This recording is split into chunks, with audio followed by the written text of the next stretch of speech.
Hello, bonjour, apito, isigao, danse Rebecca Lazarenko, nisikasan, and I would like to welcome everyone to our panel, Indigenous Academics, the Struggles, the Issues, and Our Realities in the Field of History. Our panel is an Indigenous-led initiative meant to allow us to speak to how we try and sometimes fail to navigate academia as Indigenous academics, historians, and students. The purpose of this panel is to not only make space and place for our voices, but to also demand change.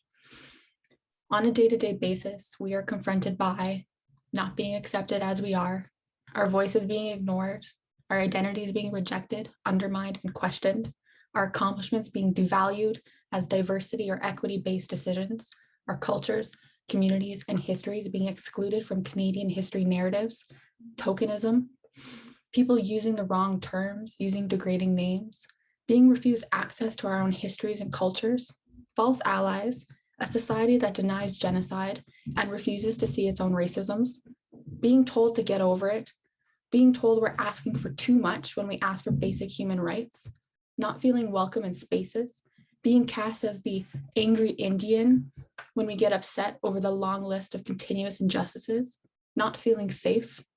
The list can and it does go on. These problems present themselves in our personal lives, our professional lives, and they are without a doubt present in our academic lives. There is a misconception that acknowledging our struggles is the end when it is actually the beginning. We need more than acknowledgement. We need people to listen and take what we say to heart. We need people to reflect on what they can do, what changes they can make, how they can create safe environments, and how they can advocate with us. I would now like to invite anyone who wishes to smudge to do so while listening to Carolyn. Annie, Bojo, Tansi, Kwe, hello. Welcome to everyone to this wonderful initiative that was the brainchild of Rebecca Lazarenko, the Indigenous PhD student in the history department at York.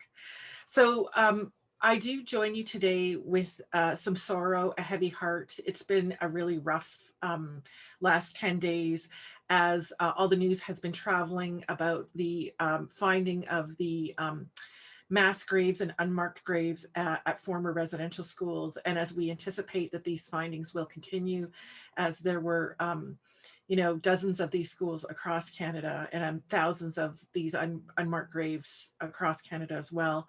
But I also join you today with optimism and hope that we have an increasing number of Indigenous students in the history department at York and an increasing number, hopefully continuing to increase number of Indigenous faculty at York. So I want to just take a moment to introduce myself. So I'm Professor Carolyn Podruchny. I'm a settler colonist of Ukrainian descent, third generation living in Canada. I want to start off today with a land acknowledgement. So most York events start off with the standard land acknowledgement. And there's like a little speech that the university prepared that was written by committee that is, very broad and politic. And a lot of people wonder, why are we doing this? Like it seems pro forma. It seems like everybody tunes out. Okay, that's when you go and, you run to the bathroom for the few minutes before something starts or whatever, or you get a glass of water. I want us to just pause and think about land acknowledgements. And I want to talk about really what land acknowledgement means to me. And land acknowledgement should both be an unsettling experience, and it also should be a centering experience. So I guess the standard land acknowledgement at York is to think about all the people who have cared for and stewarded the land on where York University sits before colonists came and displaced all of these people. And there's still outstanding treaties today. So the people that we do acknowledge are Wendat people or Wyandot people, also Haudenosaunee people who use this area as hunting grounds, and some say settled here for various lengths of time, and Anishinaabe people. And most specifically, the treaty holders are the Mississauga of the Credit River First Nation, and also Métis people who did live in this area and pass through. So I know that, since the time of Zoom, everybody's been asked to think about, what has happened on the land where people are now situated. But I actually want everybody to just stop for a moment and think about their own personal relationship to land and to Indigenous people. So one of the exercises that I like to do frequently is to remind myself of my place in Canadian society in regards to colonial history. So I am someone who benefited from colonialism, and colonialism is an ugly, destructive thing. And I know that that's often shocking to hear for people who are so used to colonialism being described in terrible terms, as it should be. But to actually take a moment to reflect on your place in that structure is really important. So my grandparents were able to both settle on free land and to purchase really inexpensive land. They're my great grandparents actually, and one grandparent in Western Manitoba, all because the Canadian government simply, took all of this land that was being stewarded by Indigenous people. So they did so through various ways. I feel like I talk a lot, so I'll keep this story short. But it's Anishinaabe and Cree and Métis people who were displaced from Western Manitoba, and specifically people of Rolling River First Nation. Then my parents moved to Selkirk, Manitoba, where the Peguis band of Anishinaabe people was displaced a couple decades beforehand and moved up north to make room for the town of Selkirk. Then I did my PhD at the University of Toronto. I now work at York University. I am able to do so because all the groups of people, who cared for and stewarded that land were subsequently displaced over time. So I need to recognize how the privileges I've had in my life of my parents, my great grandparents and grandparents being able to farm in Manitoba, my parents being able to work and settle and live in Selkirk, Manitoba, me being able to live and work around the Greater Toronto area. And I currently live in Oakville, which is Mississauga of Credit River First Nation, and they currently have a treaty challenge outstanding for Oakville, has become it happened because of that system of colonialism. And I need to remember that as a day-to-day aspect of my life, that I'm here resting and living and carrying out my life on top of these colonial structures. And that's something that is important to keep front and center when you're thinking about the nature of Canadian history and the nature of your own existence in this country. Okay, the one thing I want to do next is, after that unsettling land acknowledgement, I hope, and also centering, land acknowledgement, is to just take a moment and do something that is I guess, custom among Anishinaabe people and many other people within Canada, and that is to offer tobacco to our panelists. So there's sacred sacred plants that are recognized within Canada for sacred plants. Tobacco is one of those sacred plants. This is traditionally used as a thank you for people for sharing their wisdom with us.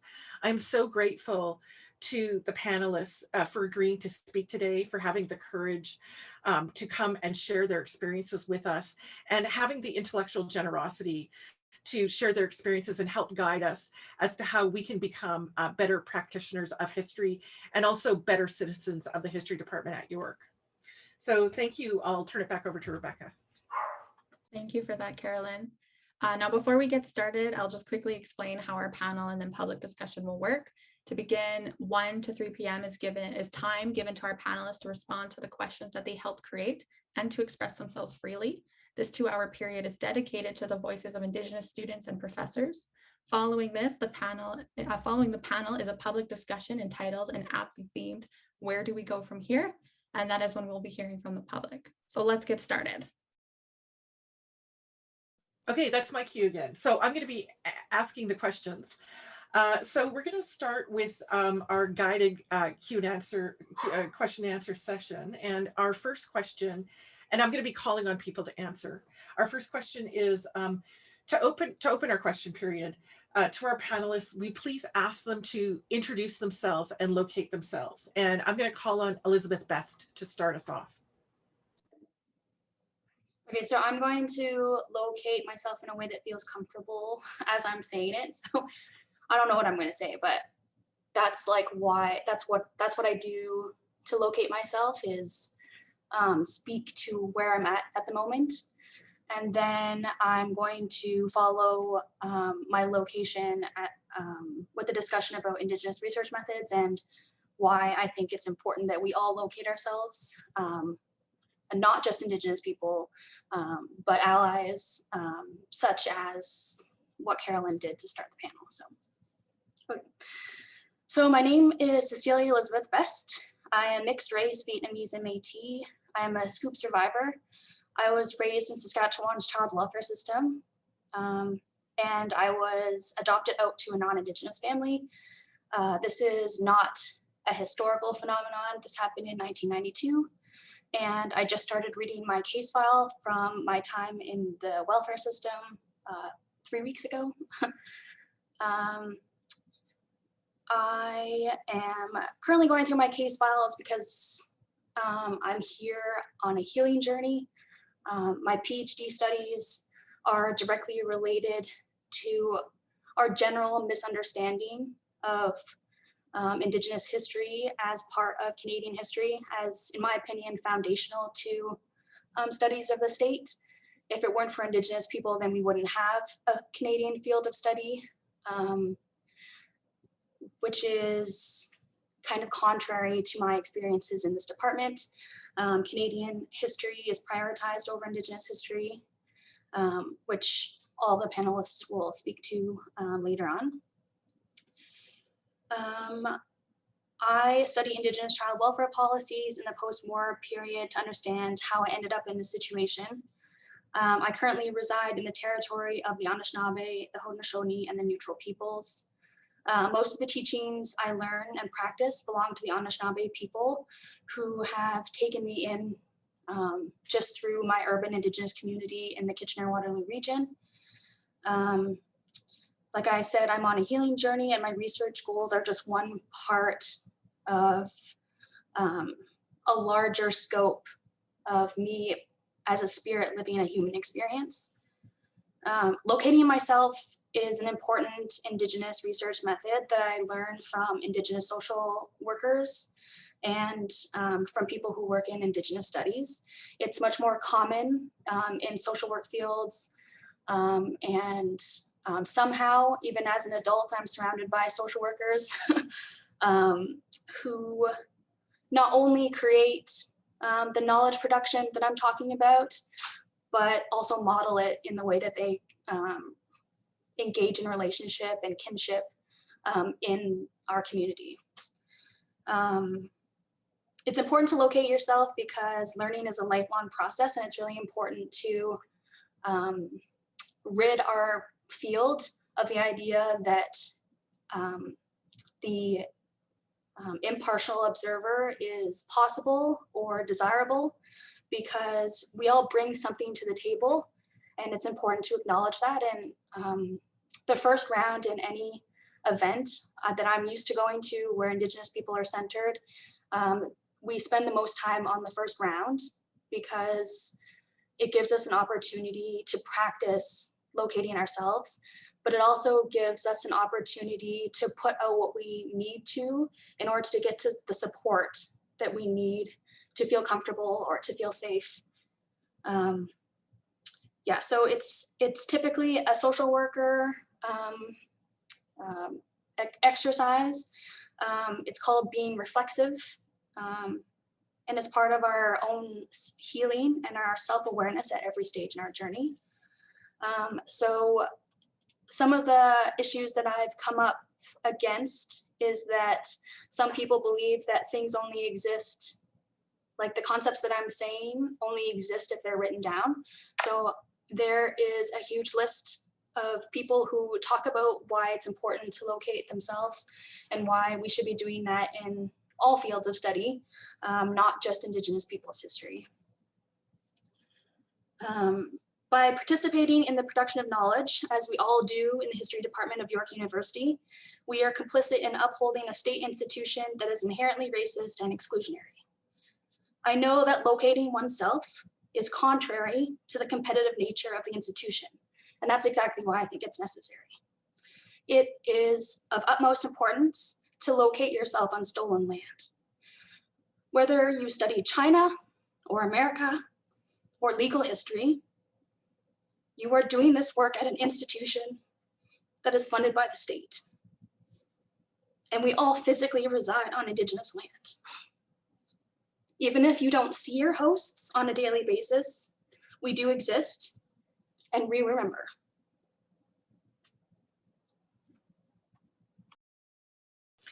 Chi-miigwech, Elizabeth, that was very powerful and very enlightening. Thank you so much. We're going to turn now to Emma Lichko. Kwe, Pajausi, Telusi, Emma. Hello, my name is Emma. I am mixed Mi'kmaq from Lennox Island First Nation, which is in northern Prince Edward Island. I also hold German and Acadian ancestry. I did my BA at York. I actually graduated about an hour ago from the Indigenous Studies program, and I will be returning to York in the fall next year to do my master's in history. I will be looking at Two-Spirit, transgender, and non-binary Indigenous history. So I hold accountability to that group of queer people, specifically Indigenous queer people. And I've been displaced from my community until I was 18. So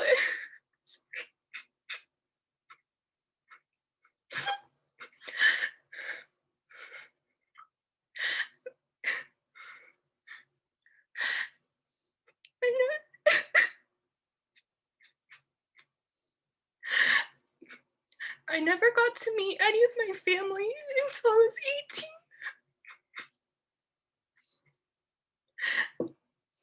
And it became really hard and emotional when I moved there. And that's why I ended up moving back outside of that territory. And I ended up coming to York, and I had some good experiences, but mostly negative experiences when I came here.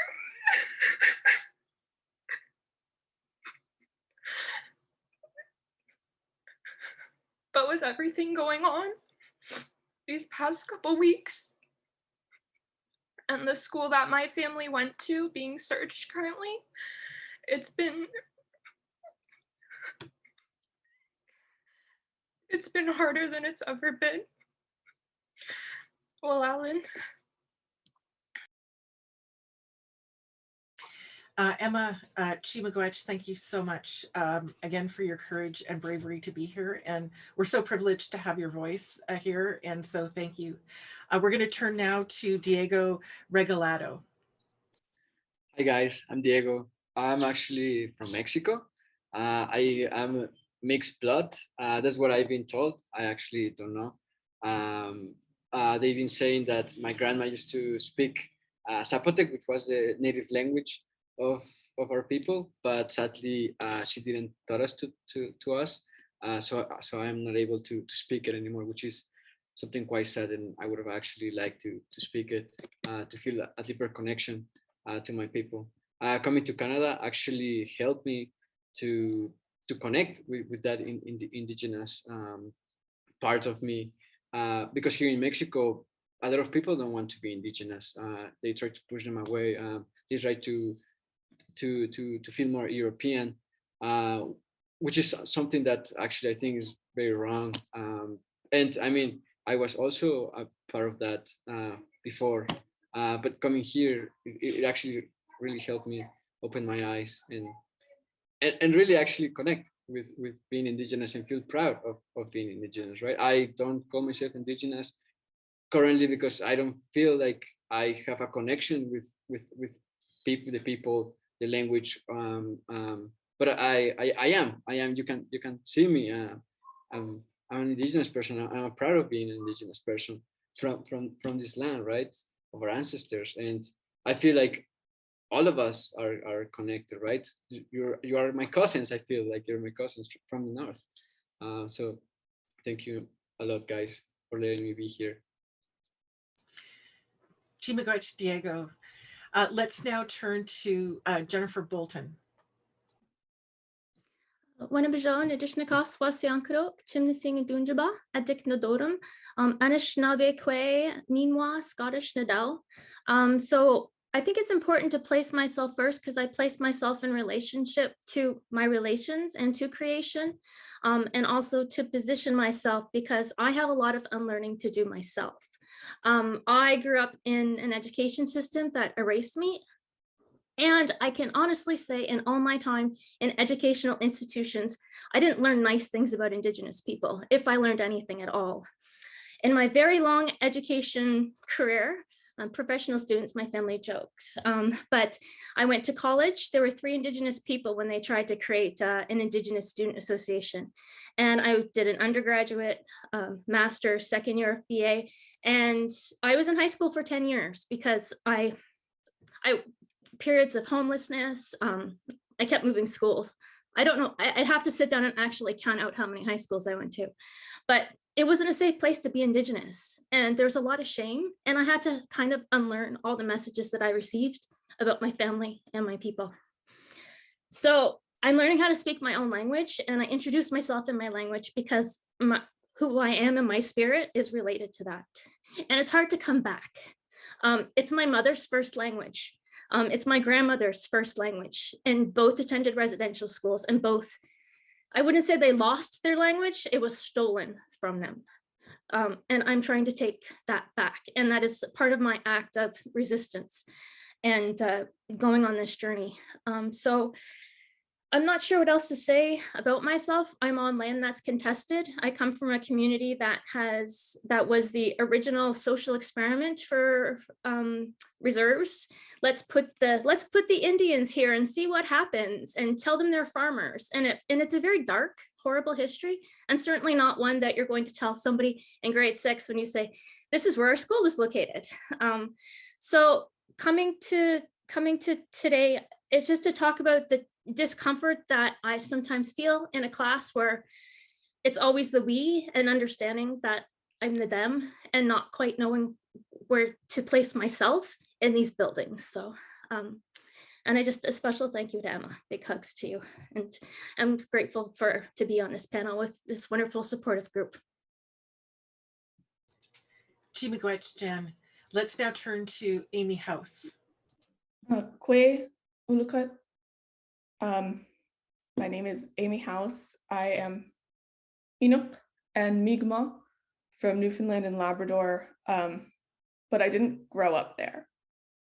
And I think that's a discussion that needs to be had when we talk about Indigenous displacement, that a lot of us don't grow up in our territories with our people. And I didn't.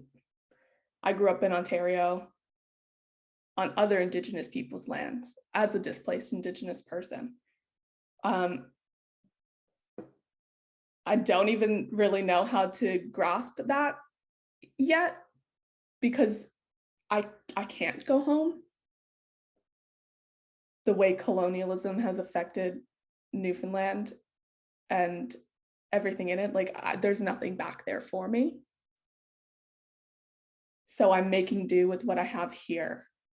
And that is an urban Indigenous community that has accepted me. Part of it is my own people. Toronto, I don't know if everybody knows this, Toronto has a really large Inuit population, but that's only one part of me. I'm still completely disconnected from the other side.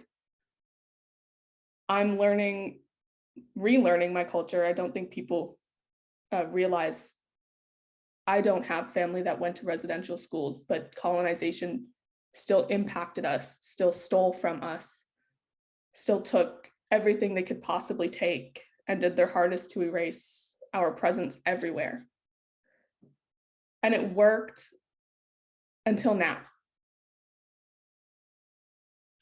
And it worked probably for everyone until now. We're here taking the steps forward and we're saying stop. I'm saying stop. And I think that's important. And I'm lucky that York had an Indigenous student group. I'm lucky that we have Center for Indigenous Student Services, because I stopped being that lonely Indigenous student in Brampton, Ontario, with no community. I stopped being lonely. And I had people to relate to. And I think that's important. That's an important part of our today's discussion. Do we have people to relate to in this field?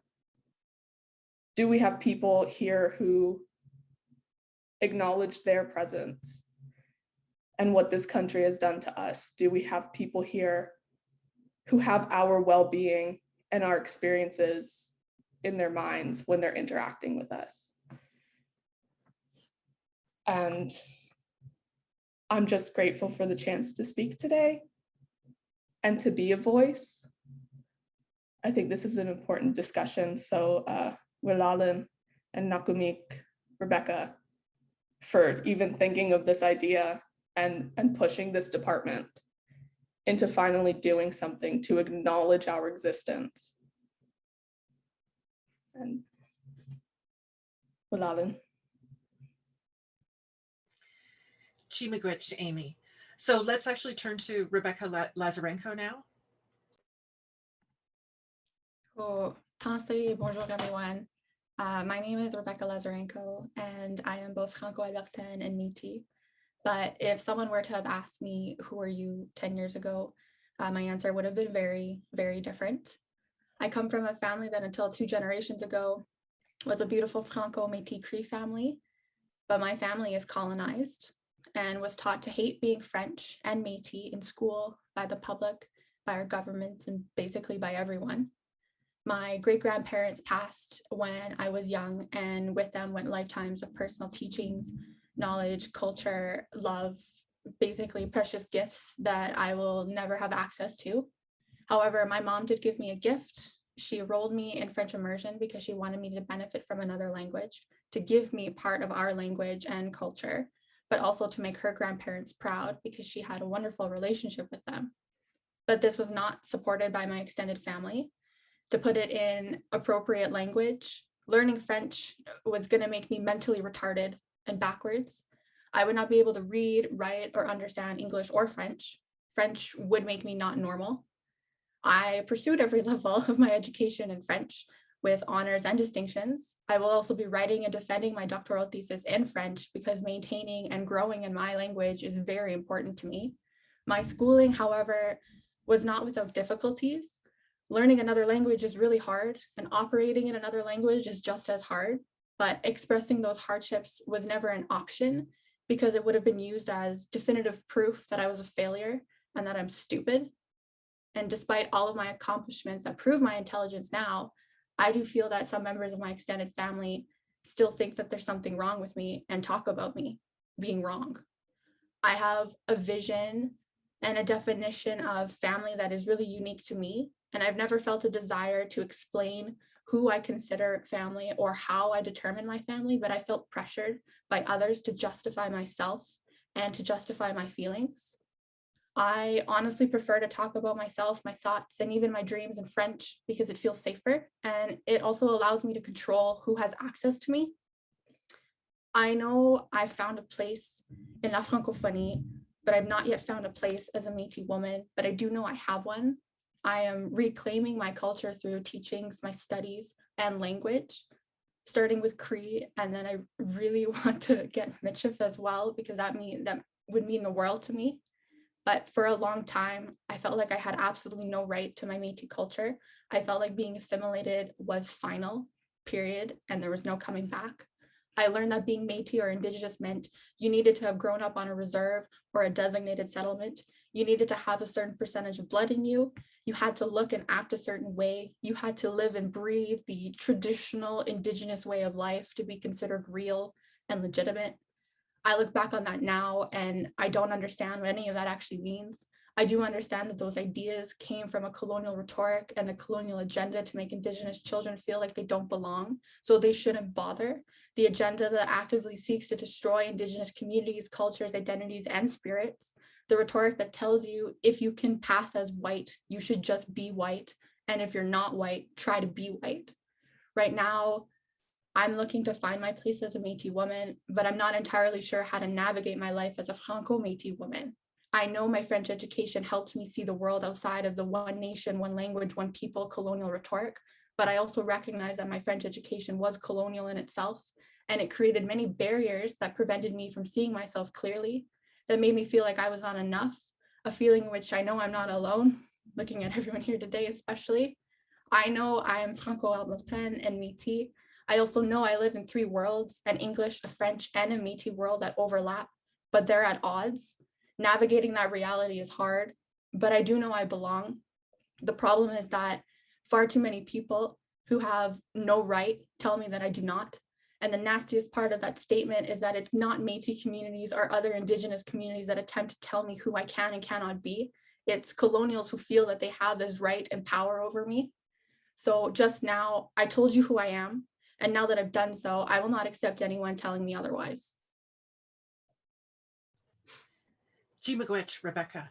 And our final panelist today is Alan Corbier. Nin so jik bene do dem mam pim chiging don jaba. Chinen dam dash gi wiki juna go out. We be the batama gaj webzia epiches kunwea. My name is Alan Corbier, and I'm called a fisher in our language. And I'm of the Rough Grouse clan, that's otherwise known as a partridge. And I'm really natam dash dui mi gwechua kundak gagadajik. I have to thank these young ladies and the young man for speaking up. Minwa dash nui mi gwechua and kijik, and the organizers as well. I didn't really have too hard of a time, I think. Mampim Chiging Ginjis Kunwiya. I came to school here in Chiging on the reserve. And when I came onto this reserve, I actually was born in Toronto with my siblings as well. All of us were born in Toronto. Then we moved back to the reserve. So one of the things that I often point to, and I was talking to a friend of mine that we were talking about where we situate ourselves. I went to high school on the reserve here, and it's called Manitoulin Secondary School. And I was talking to my friend, and she says of our time in high school, which was the 80s, and she's comparing it to now. She says, "Wow, when we were going to high school, it was everything to try and deny that you're native, that you're Indian. Back then we were Indians." And she says to me, but now that that actual force is reversed, there's a pressure to be even more quote unquote Indian or Anishinaabe. So when we were kids, it was actually the force was to actually try and become non-native. And now this pendulum has swung back. It seems to us that grew up on the reserve and was going to school in communities where there was a high population of Native people, that now it's kind of hip or cool to be Native again. And so, you know, we're trying to navigate that, and it's the same thing where we hear different people. I guess our references become that back then we were Indian, then we became Native, then we became Aboriginal, and now we're Indigenous. But for us, we were always Anishinaabe. And one of the things that I hope to we get to talk about as well is, and this was mentioned by uh, Ms. Lazarenko about having her education in French. And one of the things that I want to, my long-term goal is to actually have our education in Ojibwe and have a history unit taught in Ojibwe, and that it would actually transgress the telling of our Adzokanak, but it would include that. But it's also to include what our history actually is about as well. And so when I look at what a lot of the young people have gone through that are on this panel, I actually don't have that same experience. And my experience is actually growing up on the reserve, but the same thing that happened to many of you. Mi wipigi wuzenswiyan negitizi mak ensagi jgakgi nishnabim tadawat. My parents spoke Ojibwe to each other every day. And then when they turned to speak to my siblings and I, they spoke in English. And so that's how I ended up not picking up our language. But of course, we know now that that's a colonial ideal. But one of the things that I decided then when I moved to Toronto was that I ended up meeting a number of different people that spoke our language in Toronto.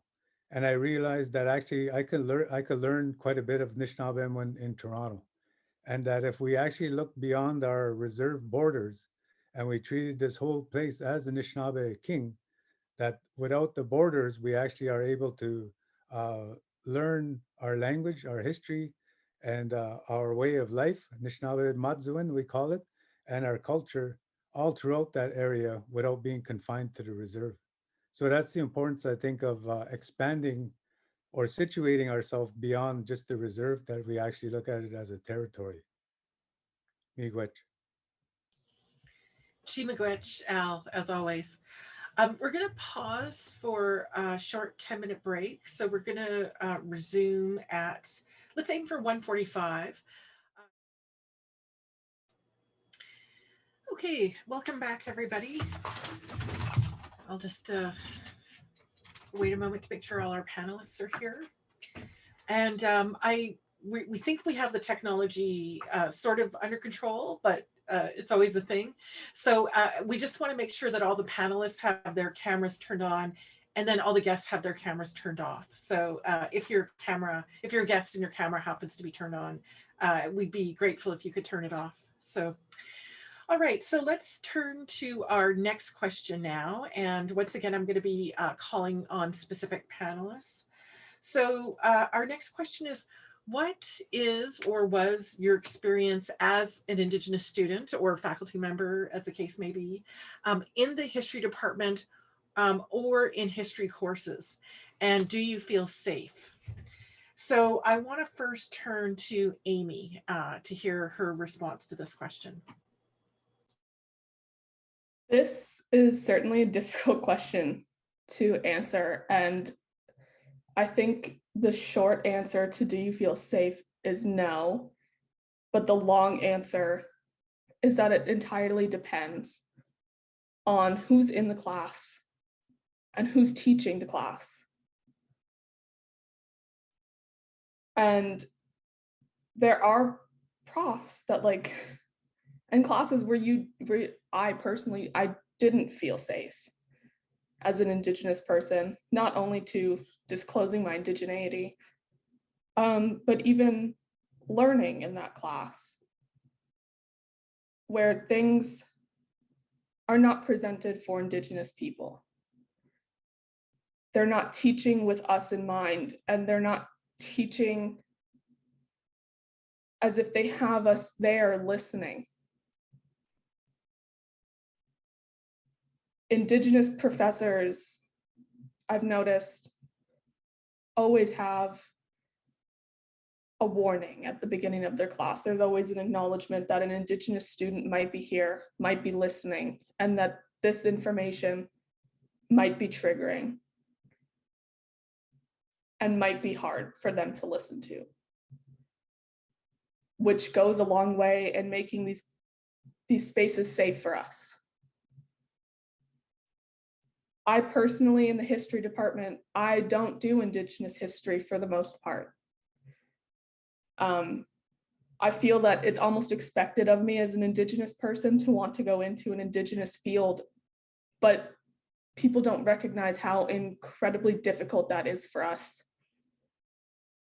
and how hard it is, especially if you particularly look at the colonial era, like how hard that is for us to have to work on every day and discuss every day the historical trauma that we still suffer through. And I don't think the history department does a whole lot to ensure that that information is A, accurate information, and B, that the Indigenous students who are doing these things are protected and they're safe. And that there's resources for us in the case that we aren't. I also think that it's important for professors who aren't teaching Indigenous courses to still acknowledge that you might have Indigenous students in your classroom. And I don't know if many do that. We might not be learning about Indigenous history, but Indigenous students still face unique challenges in this institution. In an institution not built for us, that we are being forced to conform to, which is incredibly difficult. It's never easy being a student, an Indigenous student. It never has been easy. And I feel like specifically this department does a lot to erase us. I know there's not many Indigenous profs in the history department teaching history courses about us. I know there's not many courses that even focus on us in the history department. And so now we have classes about us without us, which is very unfortunate. And a lot of the focus is always on colonial history. It's always colonization, but it's never just us prior to colonization. It's never our resilience. It's never our fight. It's never our histories prior to that and even during that from our perspective. And that's unfortunate. And it does drive us away from even wanting to participate in our own histories and in things that are about us. So I guess to sum up my answer, just in case I don't know the time, no, I don't feel safe. And my experience as an Indigenous student, I would say, is not a great one. But I imagine most Indigenous students share my experiences and feelings about what this institution expects from us and forces us into. Wilala. Jimagwich, Amy. Let's turn to Alan now.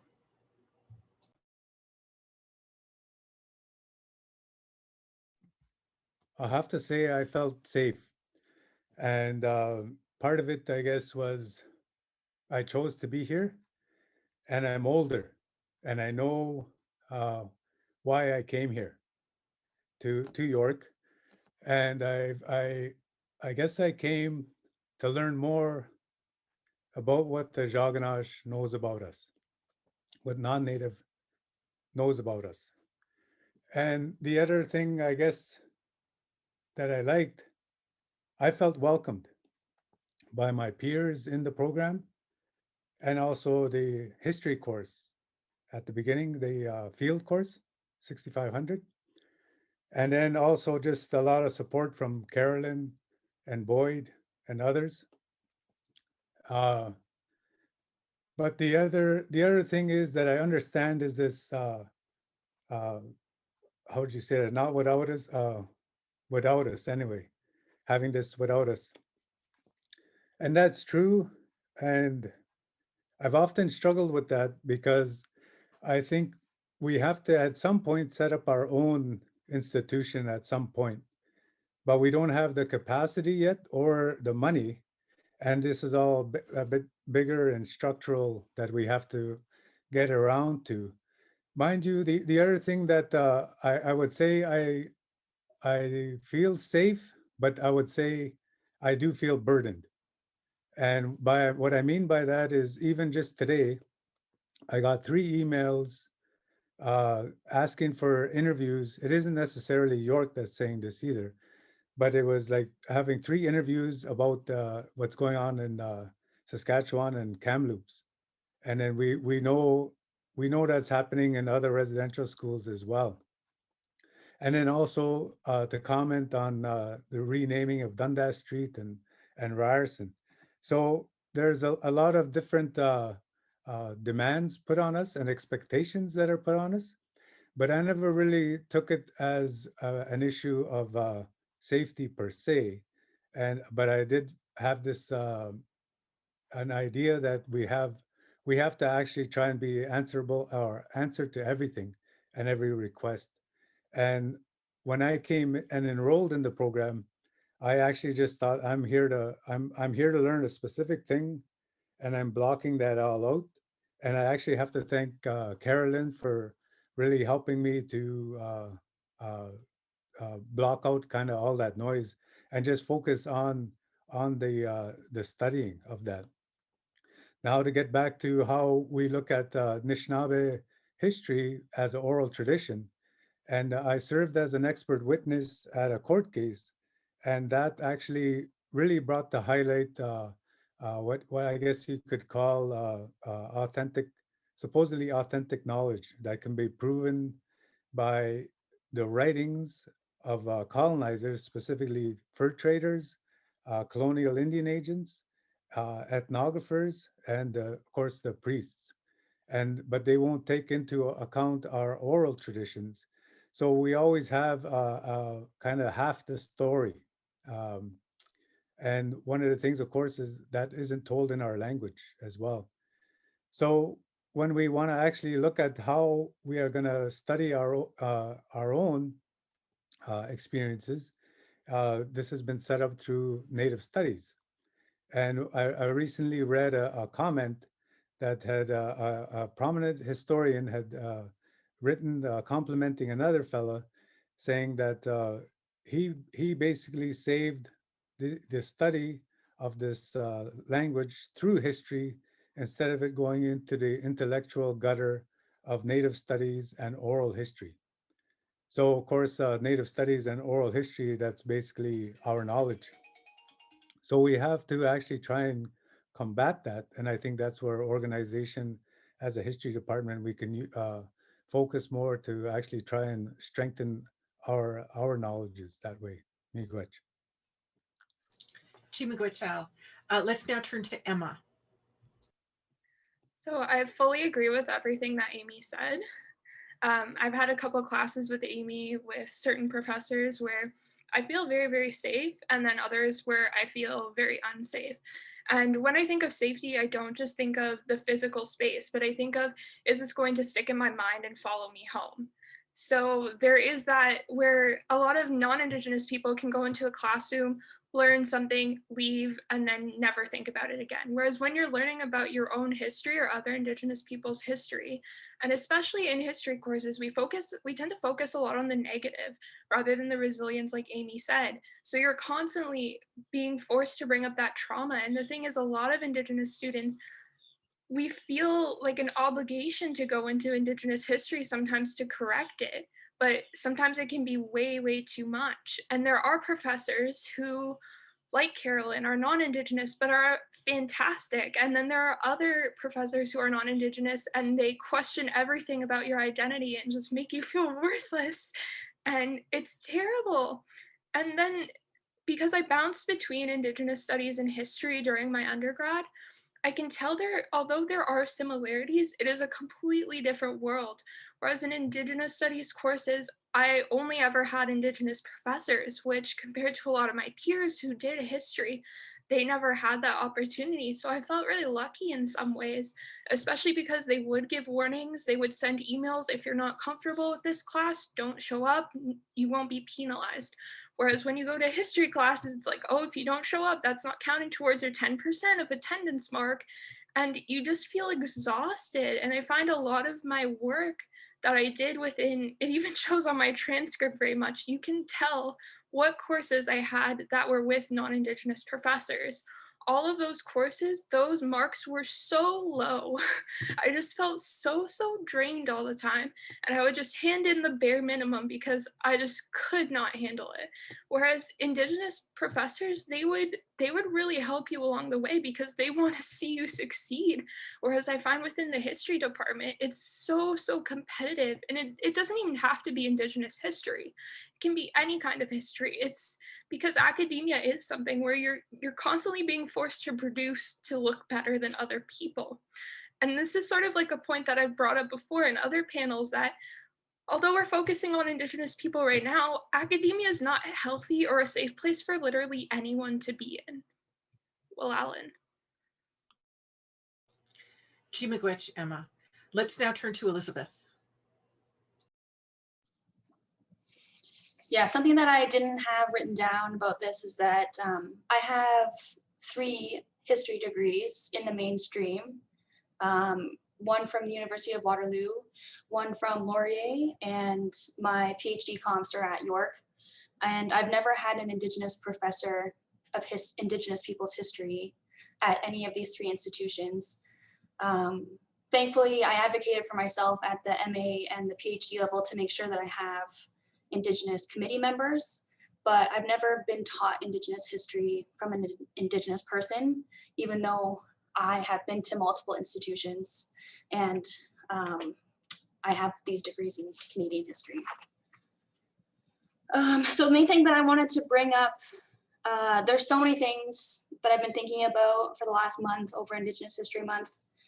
And I just wanted to narrow it down for the point of this 5 minutes I have. I think that the hardest thing for me was that it took me 3 times as long as my peers to do my comprehensive exams and to get through that whole process. And I think I narrowed it down to 4 main reasons. Those 4 main reasons are personal reasons, things that were going on in my life outside of the university. I had a really significant knee injury, and I had a knee reconstruction at the beginning of my PhD, which really put me in the deficit at the beginning. But the other 3 things are out of my hands, including structural barriers, racism, and because it took me time to come up with the solutions to the problems that I was experiencing, which I did, because my experience at all 3 universities, all 3 institutions, was the classic BIPOC experience that I have to work twice as hard to get half as far. And I think the most damaging statement that I heard over and over from the bureaucracy, from professors, from peers who place us in a hierarchy of first year, second year, pre-comps, post-comps, like this arbitrary hierarchy that we all perpetuate, have told me that this is the way it has always been, which is incredibly inappropriate to say to a queer, two-spirit, BIPOC person who has not been allowed into this room until this moment. Yeah, so I find that the way that it has always been done is to exclude people like me from these rooms of knowledge production. Because our professors and our other peers had to suffer through this process, we too should be hazed in order to earn our place here. I've been made to feel like I'm weak or I'm less intelligent than my peers because it takes me a little longer to culturally understand what someone is saying. And like I'm not less talented because it takes me longer. It's because I'm reading all of the content as a person who's being erased from the content, and then trying to come up with a way to articulate that erasure, and then trying to come up with a way to fix it at the same time. And yeah, it takes time to come up with that thing, with that kind of concept of being able to articulate the structural barriers. For me, I choose to study structural barriers. Like that's my personal choice. Whereas that's not where everyone else's research is. So as I'm experiencing the structural issue, I'm also trying to talk about it, which sometimes just ends up like, I end up just taking a nap because I just can't like focus, and I need to like reset my brain in order to get through this. So that's the biggest issue. The racism in this department is what I call historical gaslighting. Historical gaslighting is when a professor comes into the classroom and apologizes for erasing Indigenous people from Canadian history and then penalizes the dissenting voices for presenting work that is steeped in Indigenous research methods that are so foreign to the professor that the student fails. Racism is when a professor comes into the classroom and tells a room of impressionable students that no one was talking about residential schools in the 1980s, so it's impossible to know why there were so many nuns in the early 1980s, in the late 1800s. Historical gaslighting is telling non-Indigenous and Indigenous students that Indians only existed in the national narrative during the fur trade and in protests during the 1960s, which isn't even historically accurate. Historical gaslighting is invalidating elder knowledge and oral history because, quote, and this is an actual quote from 6030, it could be wrong. Racism in the history department at York University looks like failing to celebrate Indigenous History Month. An average week for me at York University during my coursework was to read a series of books that claimed to be representative of the state as a whole. I would show my community members what I was reading, but I had no concept of why or how this stuff would be relevant to the people that I would be talking to in my dissertation work. I would read about how certain people became powerful in this nation, and then I would worry about the erasure of Indigenous people. Then I would drive to class, accept an apology for all white people and the erasure of Indigenous folks, and then I would regurgitate the thesis and the evidence in order to score points for my report card. Because of the revolving door of professors in 6030, the classroom was never a safe space for me. I had to make a decision every day about whether or not I could trust the stranger coming into the classroom. If I could figure out if this new professor was safe or not, then I had to choose which stereotype I was going to step into. Was it an angry Indian day? Is it time to play devil's advocate? Or do I pick my battles and refuse to engage? Then I would drive the 401 home and cry in my car because no matter which trope I chose, it was probably the wrong one. And I would question my own perception of events and reflect in ways I knew that the professor would not. Did I imagine that historical gaslighting? Is that professor racist? And how do I make them believe me when I speak? The only reason I made it this far in this program is because I came up with my own solutions. I created a position called the community advisor on my dissertation committee so that I could have recognized support throughout the comprehensive exam process and then throughout the more important dissertation phase. I was already going outside of the department for support because as I said, it's not a safe physical space and it's not a safe emotional space. It was a natural progression over the time that I was doing my comps and my coursework, but that's because I already developed my community ties before I got to York. So I was able to translate that into my special project and like communicate that to a group of people who were already supportive. The other solution I came up with was called Indigenous Sistering. I came up with a way to articulate all the uncompensated community work that I do and have a voice outside of all the work stuff that I do at York, but that does not otherwise count towards my CV. My goal as an Indigenous person is to be a well-rounded human in taking care of the spiritual, mental, emotional, and physical aspects of my being. And it took 3 years in order to articulate this process to my committee because I'm young and I'm just figuring out my place in the world, and I had deadlines. I also developed a stronger idea about how to counter the racism I experienced in this department.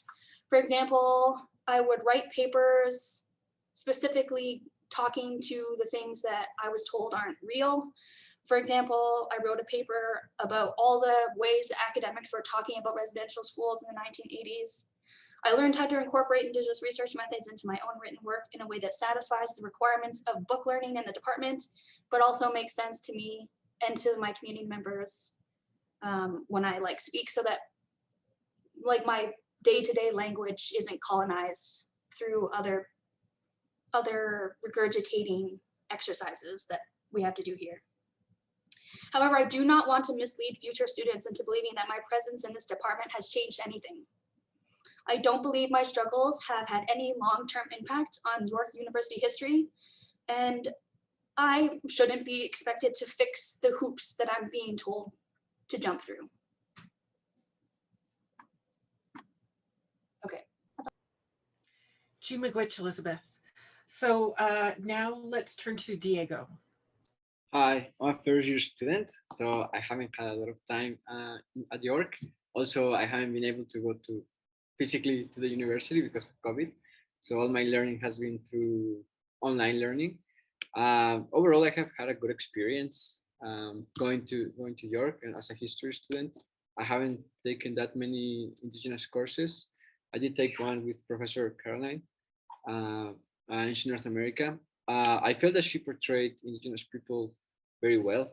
I don't feel like she made anyone feel unsafe in her classroom, and I haven't feel unsafe in the classrooms that I've been and I have attended to. So overall, I have had a good experience at York University. I'm not sure if that's because I'm younger, I'm in a younger generation, or that's just how life has been and like towards me. Thank you. Miigwech, Diego. Let's turn to Jen Bolton now. Hi, I thought a lot about this question. So I've been in different disciplines and I've worked in different professions now. And I can say that this having Indigenous students and a support system in the school has made a huge difference. But I think that there needs to be something to prepare Indigenous students for the trauma that we're going to read. I was like within the first 3 weeks of class in one of my courses, it was just too much. And it was like, I can't imagine reading what I did then in the context of what we're dealing with in the news right now. And I didn't want to be the one crying in class. I didn't want to not go to class. So there's these moments where you're reading stuff in isolation, you have nobody to talk to about them. It's really difficult to have some kind of support as you're going through that. And I didn't know if other students who are studying Canadian history are having those same kind of connections, like this visceral emotional feeling. It's just like, oh my God, my destiny is this. Or I'm reading a book, Mary J. McCallum and Indigenous Women in History, just as a profession, reading what happens and what I would probably go through as an academic who was an Indigenous woman. It's just kind of like, I need to leave. I need to leave now. It's like, I get out of here.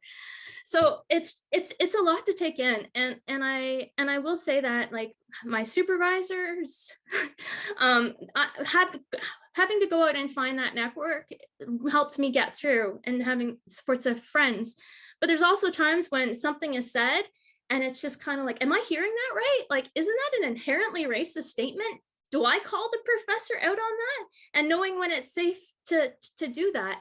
I know when I was in criminology in my undergrad, I certainly I think was penalized for saying it's not the way the Indian Act works. And I have a very strong understanding of it because this is my family history. Like, I can name how the act has affected my family through generations and myself. Well, except recently because there's been changes. So I had to FOI information about my family, which is probably going to take me years to get an answer to. So it's those moments when you're in class and you're not sure, or what Elizabeth says, it's just kind of like, is this gaslighting? Or when these broad generalizations about Canadians are made that obviously exclude you, to say like, all Canadians had electricity at this moment. It's just kind of like, my mom told me that our community didn't have electricity until 1951. So you're basically saying the context of the conversation is just kind of like, you exist in the past, this undercurrent of, not quite there in civilization.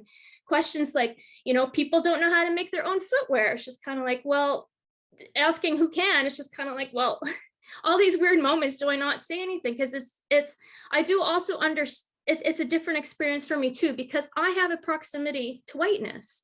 I can pass. My grandma, she had told a lot of us, this is something I grew up with, just kind of, if you can pass, pass. I learned that. Apparently my cousins learned that as well. So it becomes for me to negotiate. Do I speak up? You know, do I say something? Do I put myself out there for attack? Because I have been in classrooms when I have been attacked, or if somebody has said something that was absolutely racist and the professor does nothing. That course, that this experience actually was not, that's not a history department experience. The historicizing like our existence as being something ancient and prehistory, those experiences are like really baffling. So I think that if I feel safe at times, I guess that would be my answer. But I need to walk into a room and negotiate how safe I am. I don't know. I'll read the material of something that we're going to discuss, and it's just kind of like, I'm not sure if I have the same take as everybody on this. And sometimes I am deeply connected to what's being discussed. So I guess that's kind of like I guess the crux of my answer. I don't think I have anything else to add. It's definitely, we need those support networks. I'm very fortunate that in the history department, I was able to find those supports. Thank you. Jen. So let's turn to Rebecca now.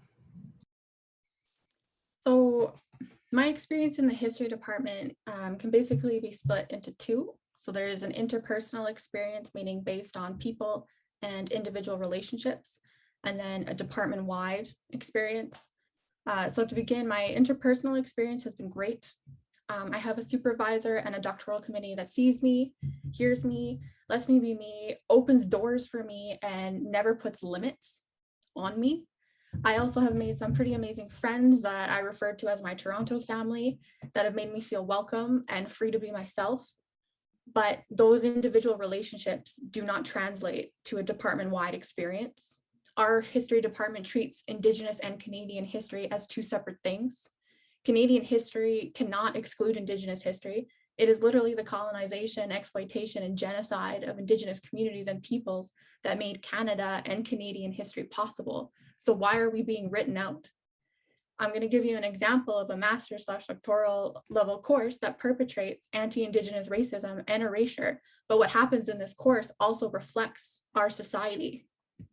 So the comprehensive Canadian history course constrains Indigenous history into 3 of 26 weeks. There's Indigenous and European encounters, colonizing Native peoples, 19th century, and Native peoples in the 20th century. 2 of those weeks don't even use proper terminology, which is a predominant issue, not just within the history department and courses, but also in society. History courses will use terminology incorrectly as if each term is interchangeable and can be used to mean can be used at any time to mean anything and everything. The Aboriginals, the Natives, the Indians, First Nations used to represent everyone instead of a distinct cultural umbrella identity. Our possessive First Nations. Canada is '(S) possessive for Indigenous peoples or First Nations. The 3 weeks also express a very clear message.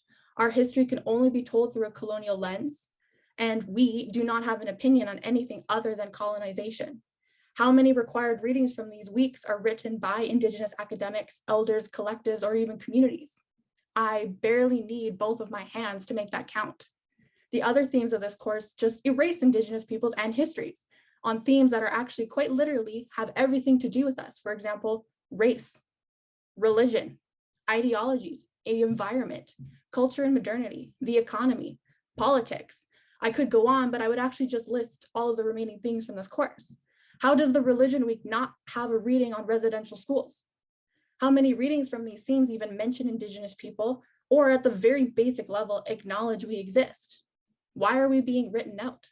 The course states that it's Canadian history, and yet it actually tells a history of English, white, middle to upper class settler colonials, with French colonials lightly sprinkled throughout, and with Indigenous history confined to the colonial perspective and treated as an afterthought. When asked why this course is the way that it is, the response is, well, it's a very complex course. It has a lot of moving pieces, and many professors work on it based on their specialties.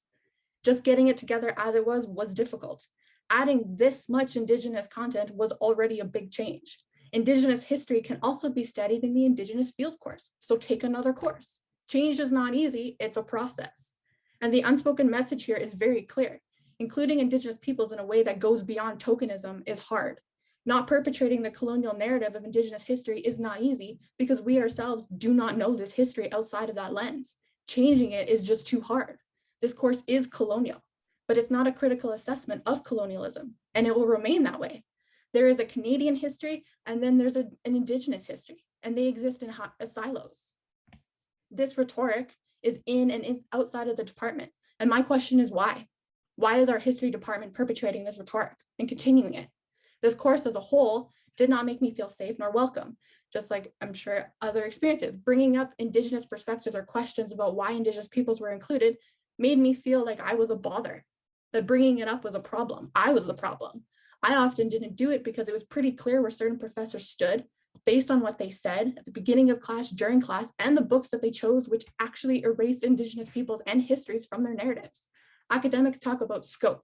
And while it's totally true that we can't cover everything all at once, that's impossible, but it's also not a reason to pretend other valid and important perspectives do not exist, nor to assert that a singular and narrowed perspective on a specific subject is representative of all Canadian experiences and history.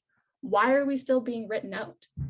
And as just a quick aside, because this came to mind when I heard everyone else speaking, I actually had some really bad nightmares about this panel because I was so anxious sharing this. So while my interpersonal relationships do make me feel safe at a department-wide level, it's pretty clear that the answer is no. Chimagwech, Rebecca.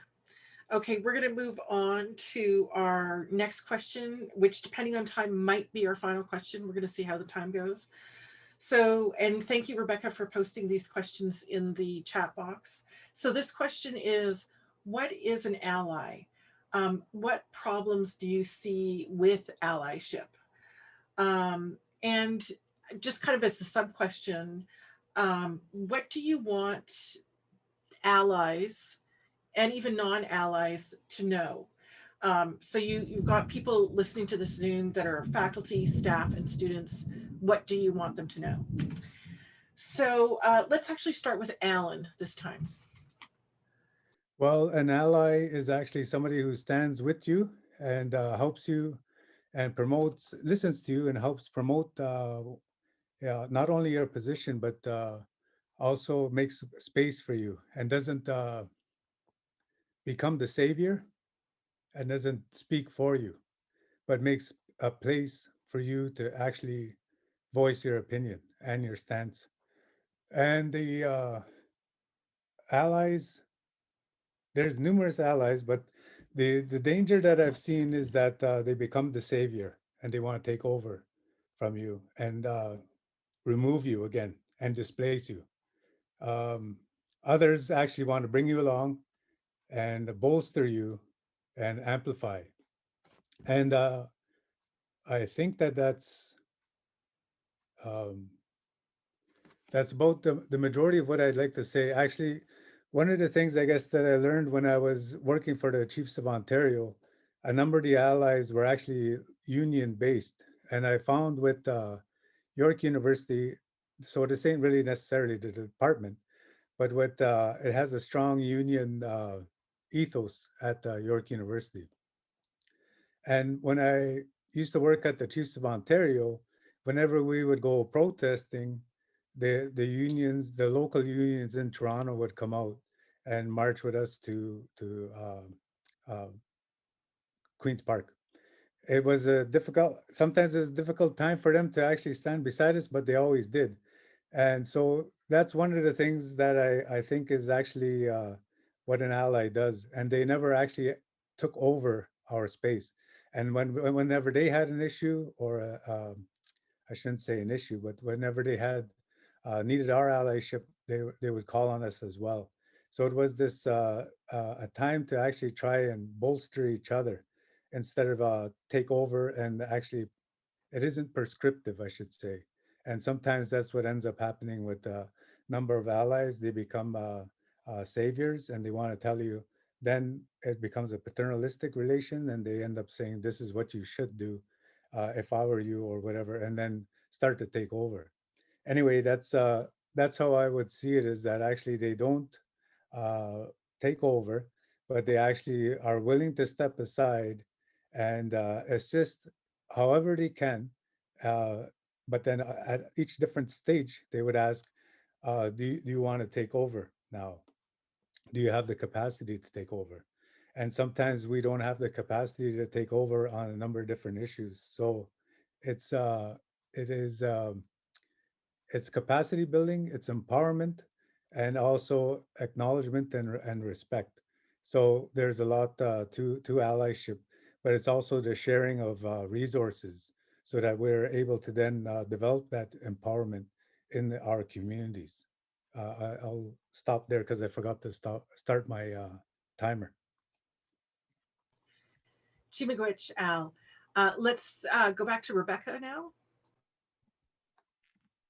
So an ally I see is as someone who actively tries to bring Indigenous peoples, histories, communities, perspectives into the fold. So to give and create space. Now, this doesn't mean that every second of every day needs to be dedicated to being an ally, but it also means that if you state that you are an ally, that means you are an ally at all times. So you don't get to pick and choose when it's convenient for you. That's false allyship, and it does a lot more harm than good.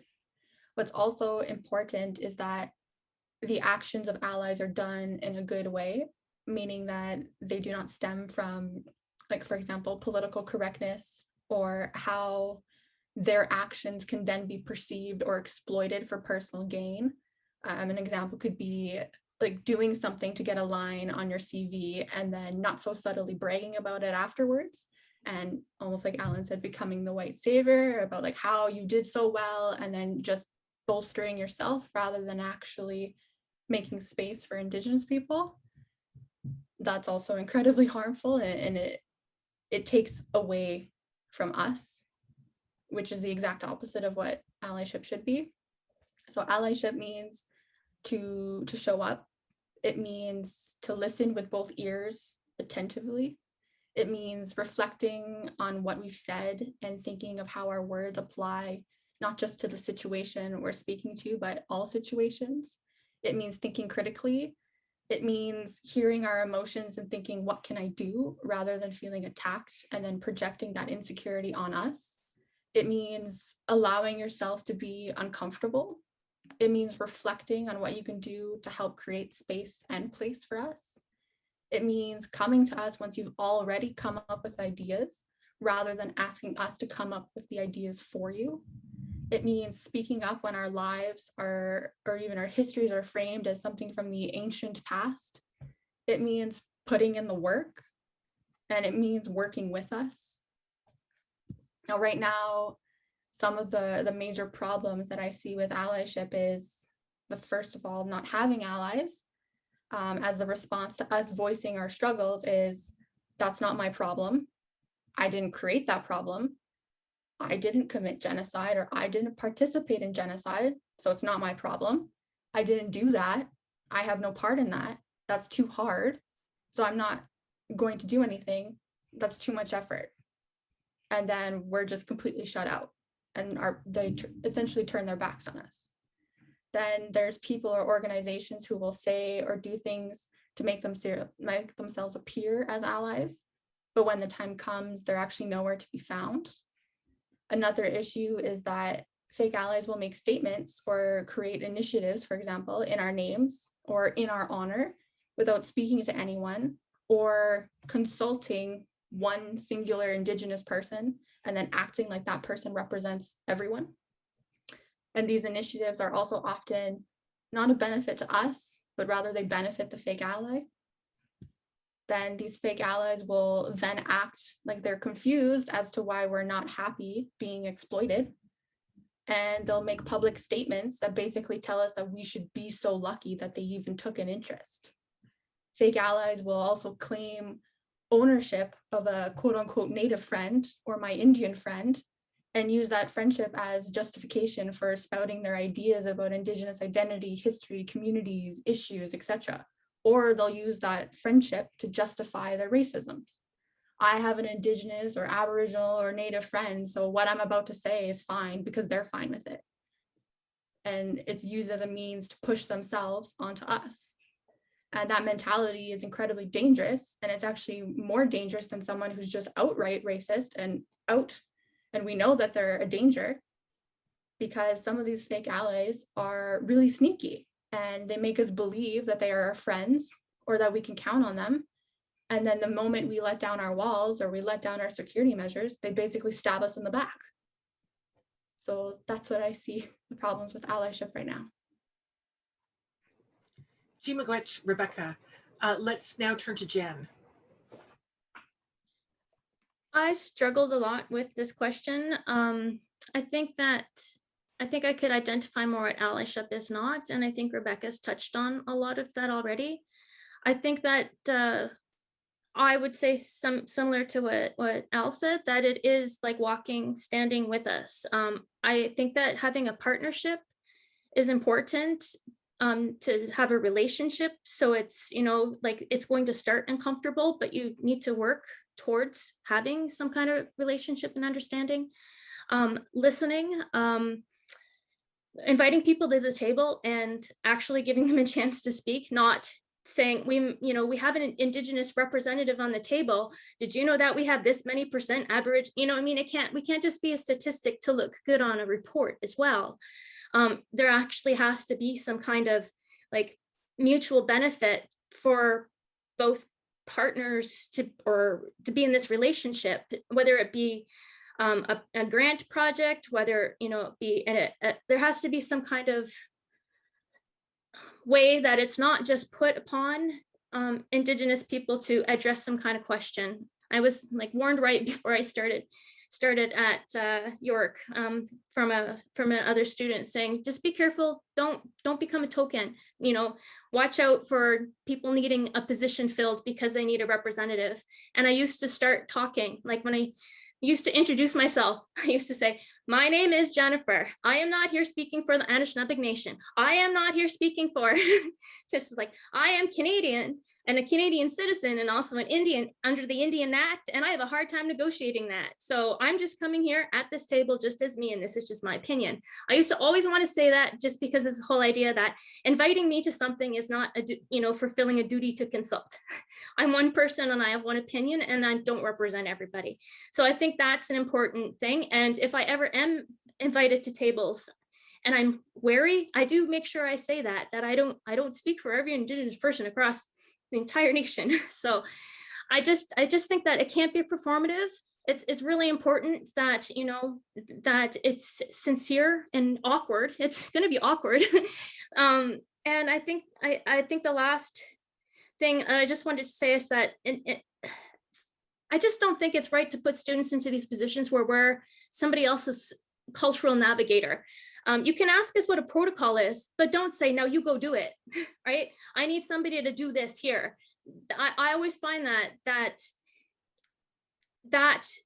it's terrible to ask us to perform too. And that's probably been one of the hardest situations I was in when I was put in a situation like that. And I had to say, actually, you're the person who invited them. This is your job. And this is what you do, and speak from your heart.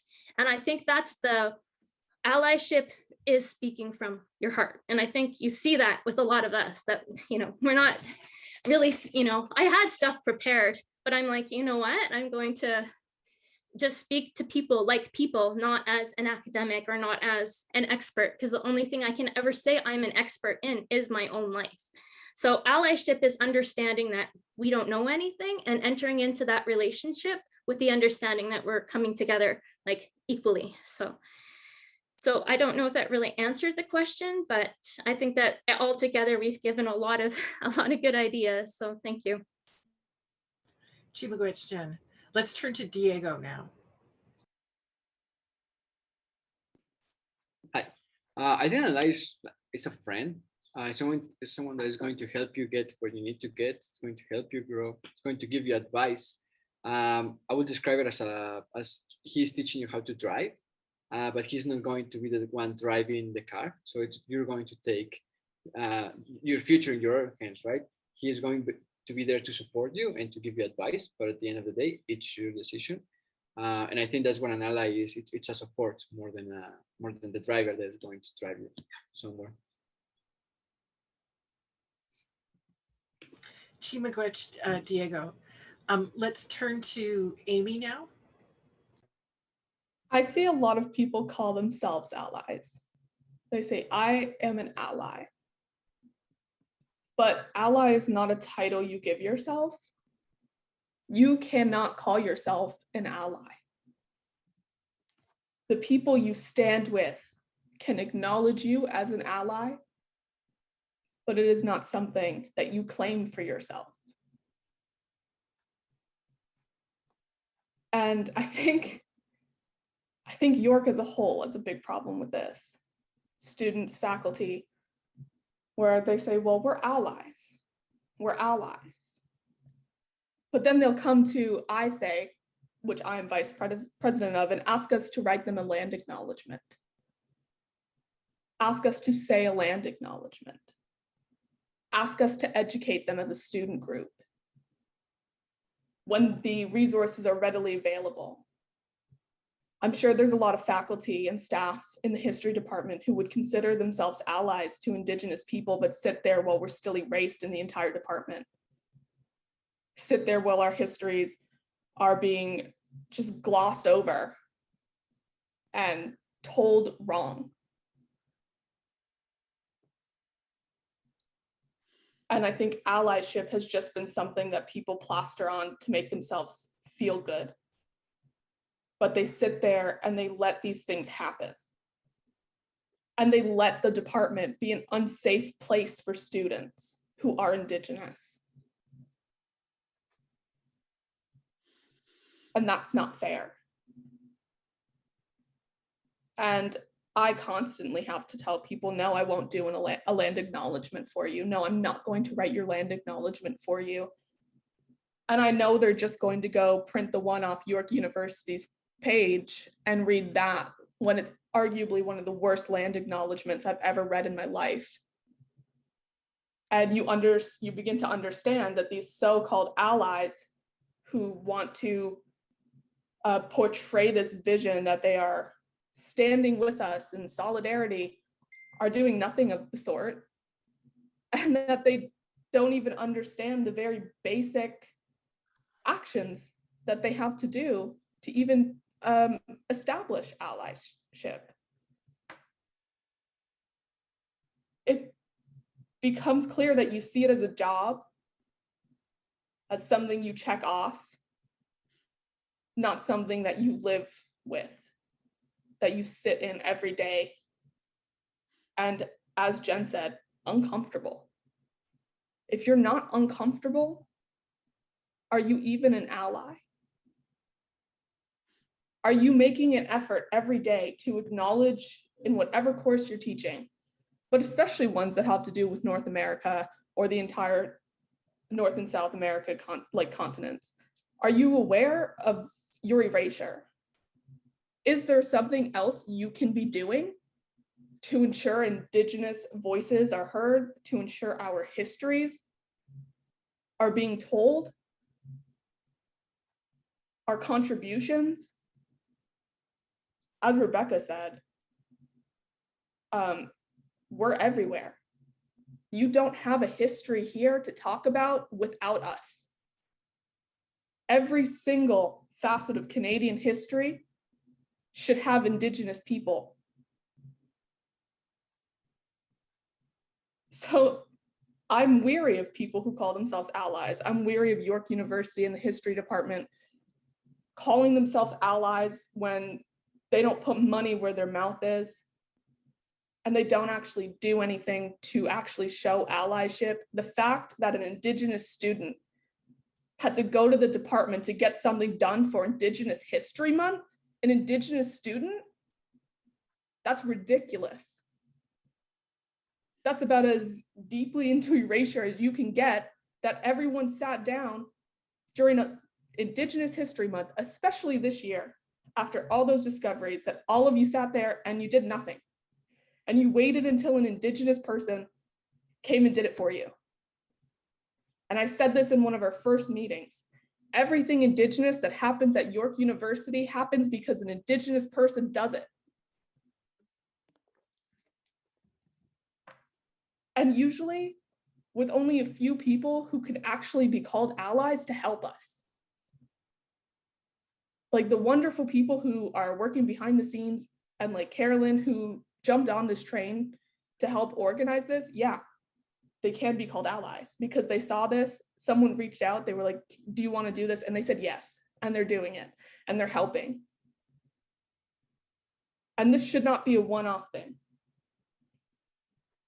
It's the least the history department can do as an ally to Indigenous communities to acknowledge a history month about us. And this is the first time it's happened in my 5 years at York University. And that's disappointing.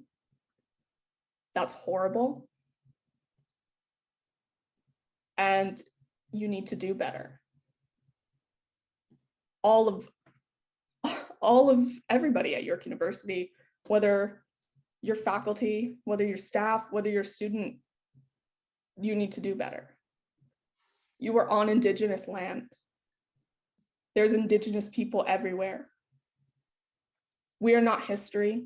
We have history. When you inhabit this land, you take on the responsibility of being Indigenous allies. Indigenous people are not the only treaty people. Everyone's a treaty person. And that's something everyone needs to internalize to stop our erasure and to be aware. And yeah, it may not have been you. You maybe didn't have a hand in it, but it was done by your country in your name, and it's still going on in your name. And I don't think anybody should be able to ignore it anymore and still think of themselves as allies. I don't know if that answered the question, but Willalan. Miigwech, Amy. Okay, let's turn to Elizabeth now. Okay, so I'm going to do two things. I'm going to make allies. I'm going to uplift the allies that have made it possible for me to stay in this program. And then I'm going to close with some questions that people who would like to become allies should think about and internalize, and then come up with their own answers too. So obviously the first one is Carolyn. If it wasn't for Carolyn, I wouldn't be in the program. I met Carolyn at the Manitoulin Island Summer Institute. I'm not going to look at Carolyn because my goal is to make you cry, and I don't want to see you cry. It'll make me cry. But if it wasn't for Mishi, and if it wasn't for Alan, and if it wasn't for Anon, I wouldn't have seen myself represented at York. I wouldn't have been able to put a face or like kindness to a huge institution. I was coming from a smaller university, and York and the other universities that I was looking at were kind of like intimidating. And the other day I was looking for an email from Carolyn, and our early emails came up. And I was asking Carolyn like questions about whether or not I should be coming to York, and like, I don't know, your emails from day one were like so kind and so supportive, and that kind of allyship was just so easy for Carolyn to do because she practices. It's not because she has some inherent allyship ability, it's because she practices it. And what makes her teaching style so special is that she never comes into the classroom thinking that she is the arbiter of history. She comes in on an equal basis with her students, and she allows us to teach each other. It's not just a one-way street, and we're allowed to bring our feelings and our dogs into class. And it was just like, it was always a safe place when Carolyn's in the room, because I feel like she gets it. She just gets it. And other Indigenous people like Alan and Anon trust Carolyn, which like allowed me to trust Carolyn as well. My other person I'd like to uplift is Karen. Karen has always been so supportive and so responsive, and has literally kept me in the program because I don't always understand the paperwork and I don't understand like the major processes. I was actually kicked out of the Faculty of Grad Studies and sent a form email about good luck in my future endeavors because we didn't fill out paperwork. And Karen was like on it in the middle between all the professors, getting all the moving parts. Karen's helped me secure TA work, which puts food on the table. And Carolyn and Karen recently did all this paperwork behind the scenes to get me funding over the summer so I could take off TA work, which was like above and beyond. Like I didn't ask for that, and they just made it happen. And that's what allyship is. My favorite is Jennifer Stephen. Jennifer Stephen is a wonderful example of an ally who will never say like I am an ally. They'll just do it. And the best example I have is that it took me like 6 to 8 months to figure out why I was Jennifer Stephen's grad student. And she never like spoon fed me the answer. She just brought me through her classwork and her coursework. And literally the light bulb moment for me happened in the middle of class where I realized the context of my own work and the context of Jennifer Stephen's work and the field that Jennifer Stephen's in. And like obviously Jennifer Stephen saw that when I sent my letter of intent in my my chapter of my writing, but I did not understand that what I was doing was a critique of the welfare state. But Jennifer Stephen knows the field, and instead of becoming the person that fills the spot in the welfare state history where Indigenous people are left out, Jennifer Stephen took me on as a student to help me become that person. And I don't think there's a better example of an ally. And I had no idea when I came to this program that I would become passionate about mother's allowances and the Veterans Charter. But that also speaks to Jennifer Stephen's teaching style, which is collaborative and back and forth. And I never felt like, because I culturally don't understand a lot of what Jennifer Stephen is saying, I never felt like that was something that held me back. I felt like my own cultural experiences brings us to a similar ground, and then we can like develop ideas off of each other from some plane of understanding that doesn't need to be like spoken. So the questions that I have for allies is, how are you complicit in perpetuating the erasure of Indigenous people on Indigenous land? What does it mean to be a settler? What does it mean to be close to white? How do I benefit from stolen land? What is my role in supporting Indigenous students?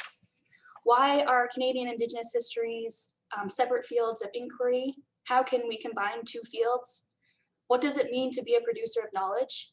What does it mean to be an educator? And what are my responsibilities? Chimawich Elizabeth. And the final word goes to Emma.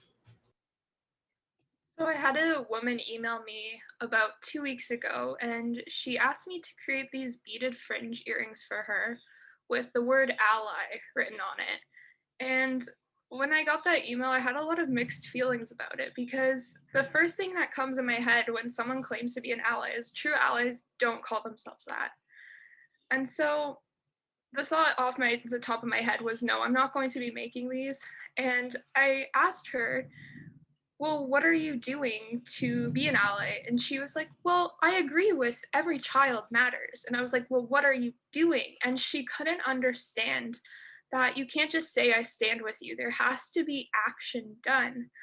But then there's also, this month, I received 27 emails. Keep in mind, it's only the 29th. So that's almost an email every day, asking me to either do a panel, do an interview, do something to represent their Indigenous person for Indigenous History Month. 15 of those came from York. And there was just so much emotional work asked of me. And it's like, a true ally would keep in mind, with all of the stuff going on, this is not my time or my place to do that. I need to do the work so that I'm not exhausting these people I'm trying to uplift. And another issue that I've seen with allyship a lot recently is that a lot of BIPOC people are putting a lot of blame on white people only. And the thing you have to realize is if you are not Indigenous to this land, that you benefit from colonialism. There's a spectrum, obviously, so some people will benefit more than others. But if you're Black, you might have come here, or your family might have come here through slavery. If you're an immigrant, you might have been coming here as a refugee, escaping a bad place. So you might not benefit as much as a white person, but you still have to recognize that you benefit from the colonialism and genocide and erasure of Indigenous people on the land that you live on. So I think that's a really important takeaway for many people. Well, Alan. Chimagwich, Emma. I was just writing a private message to Rebecca saying, hey, now I'm going to let all the panelists see if they have a last word they want to add. So I'm going to do that. So panelists, we have like 5 minutes or so. I just wanted to see if any of the panelists have any last thing that they want to say. This panel is directed to the history department and larger history community. Do you have any last messages that you'd like to teach members of that community?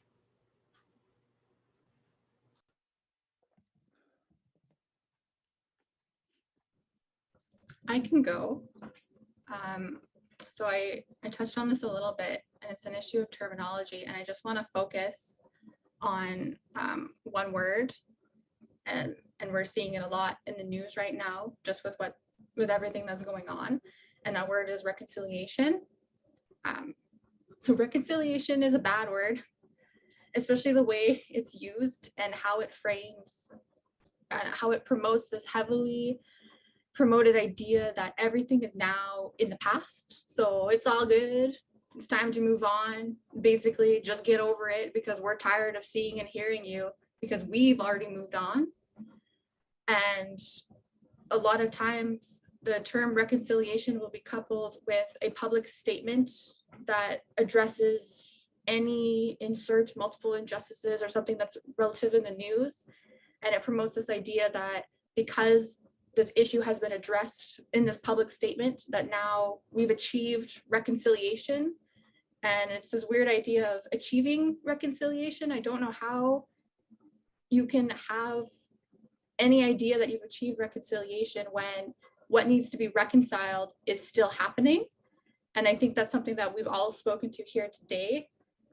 And there's multiple issues that are still ongoing. I'll talk about residential schools because that's in the news right now. A lot of people have this misconception that because residential schools close, suddenly all of that trauma, all of that, the rhetoric and everything, that the nastiness that's coupled with it, it came to an end when that final school closed. And that's not true. All of that stuff just took on a new form. And I think that the new forms are actually much more insidious than residential schools, because at least a residential school, you could see it, you could walk past it, you knew it was there. And now what's happening is everything is hidden.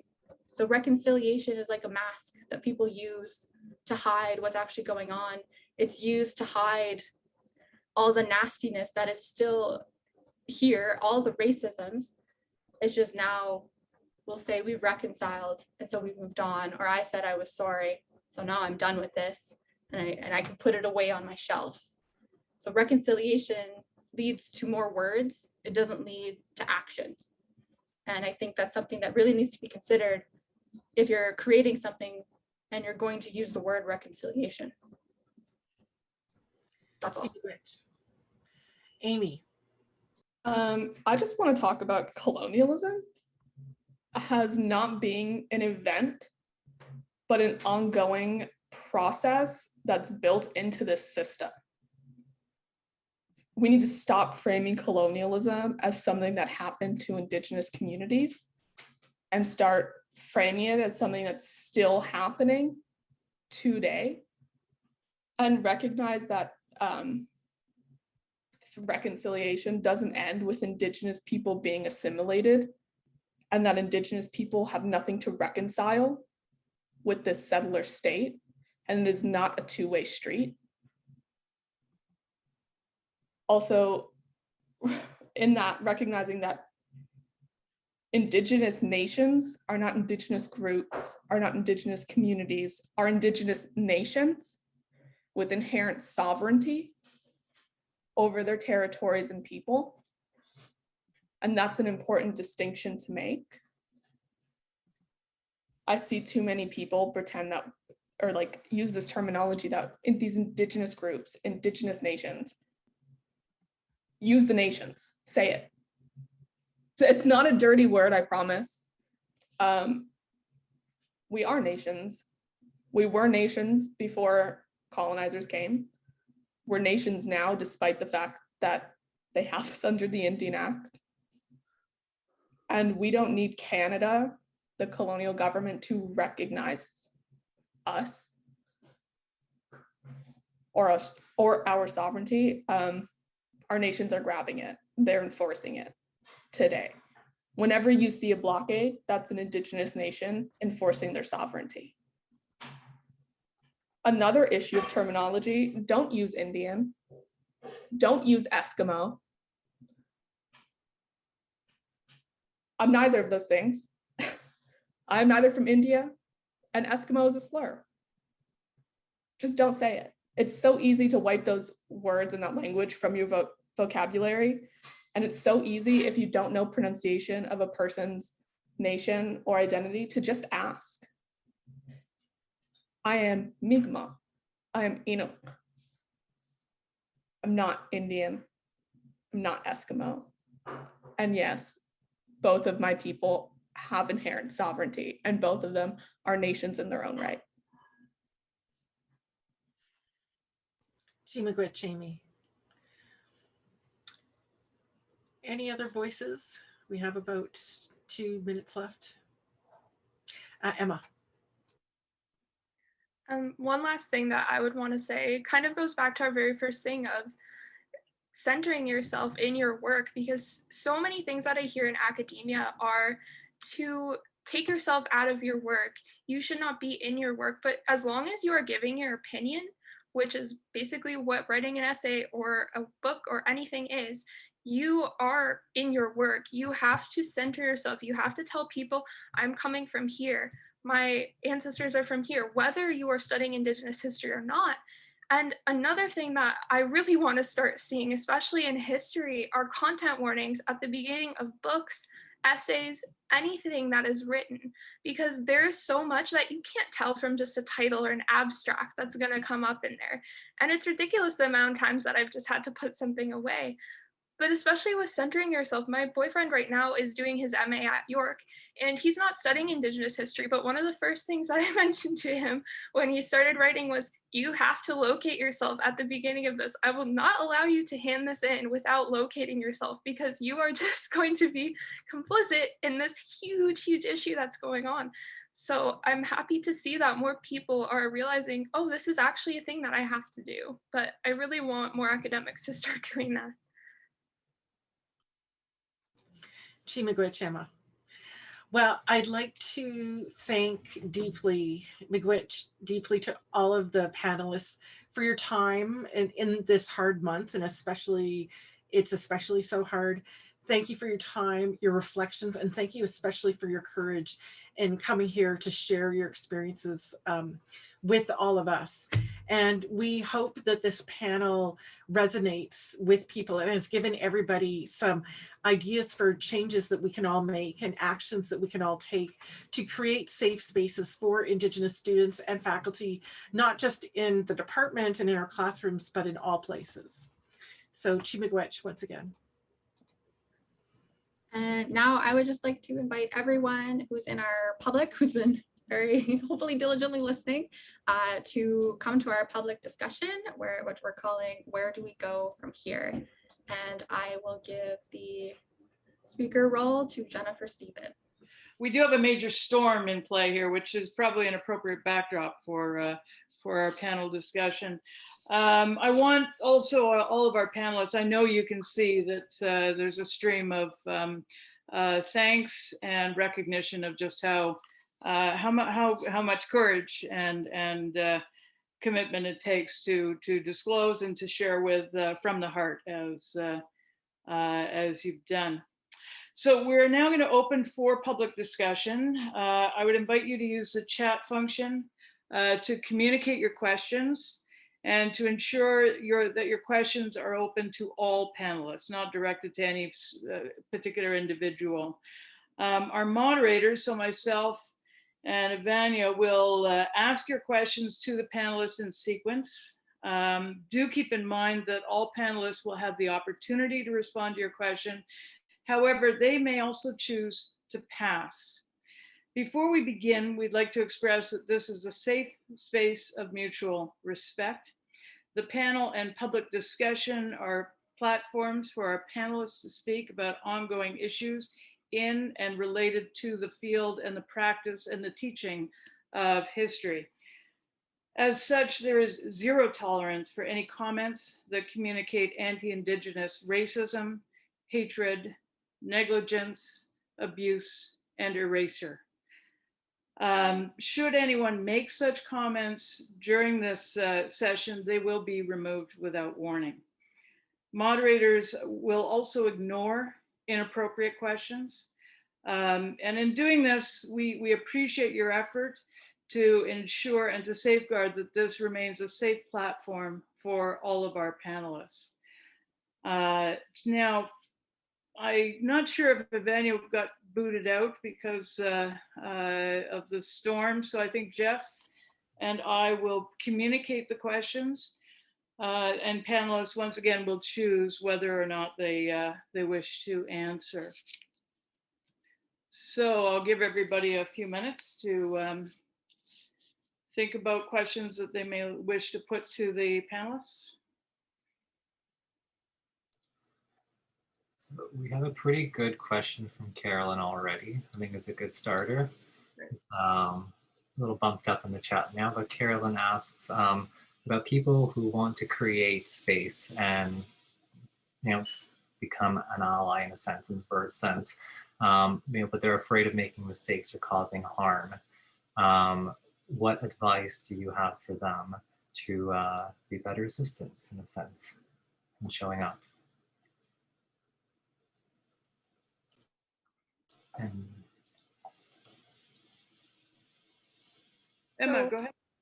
Yeah, so my advice is number one, to educate yourself thoroughly on whatever you are feeling called to do within the community, and also contact the community first. Don't just sort of barge yourself in. But if you are sort of afraid of making those mistakes, maybe you might not be ready yet to be sort of front and center in an ally role, and that you need to do a little more educating, but also at the same time, not necessarily be afraid to make mistakes, because that's how we learn and can help each other. Is because if you are an ally, you're at that outside of the Indigenous community, and that can help us realize where we need to sort of connect and make other people understand, because there is some sort of disconnect between the two communities. And in some ways, having those mistakes can help us. But also, good intentioned actions will not cause harm, because there is always, you can talk together. It's not two people fighting where there's actually going to be harm caused. Rebecca, please. I would just add, like, I absolutely agree with what Emma said. And if you do make a mistake, just apologize for it, but make sure that your apology is sincere. Because what causes harm is if you make a mistake and then you pretend that the mistake didn't happen, or you try to cover it up, which is a whole monster in itself. So if you do make a mistake, we also understand we make mistakes ourselves. So we're not holding everyone to the standard to be absolutely perfect and be flawless, because we ourselves are not flawless. But if you do make a mistake, just apologize for it and mean it. And then don't repeat the mistake in the future.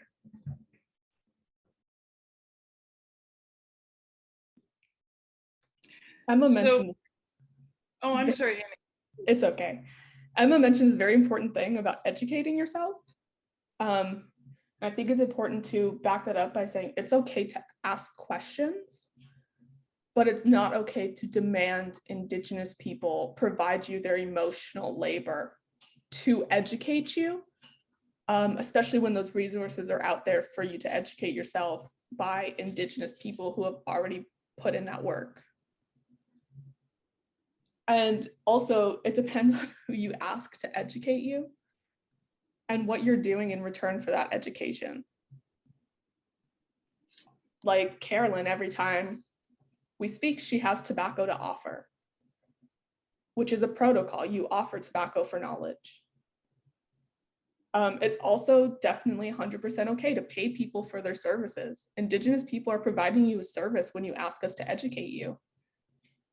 And it's perfectly acceptable for you to go, you know, I'd like to give you something to do that for doing this for me, but also not expecting it at all. Indigenous people don't have to educate you. And it is a lot of emotional labor to do so. So just keep that in mind with allyship. We have another question. Thank you, Amy. Also from Carolyn. How can you balance teaching Indigenous history with attention to colonialism versus resistance versus Indigenous people, Indigenous people having non-colonized histories?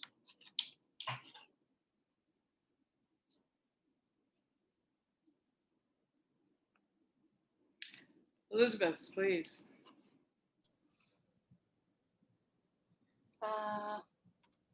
Okay, there. I was like, is this working for me? Okay. This is something that I really struggle with. From my perspective, I see educators and I see people in teaching positions as having a lot of power. And that, like, personally, that really scares me to take on that role because of how much power that is. And I feel like it's just like driving a car, like Diego's metaphor. But in another context is that we forget how dangerous a car is, like how dangerous it is to a person when you're driving and how likely an accident is.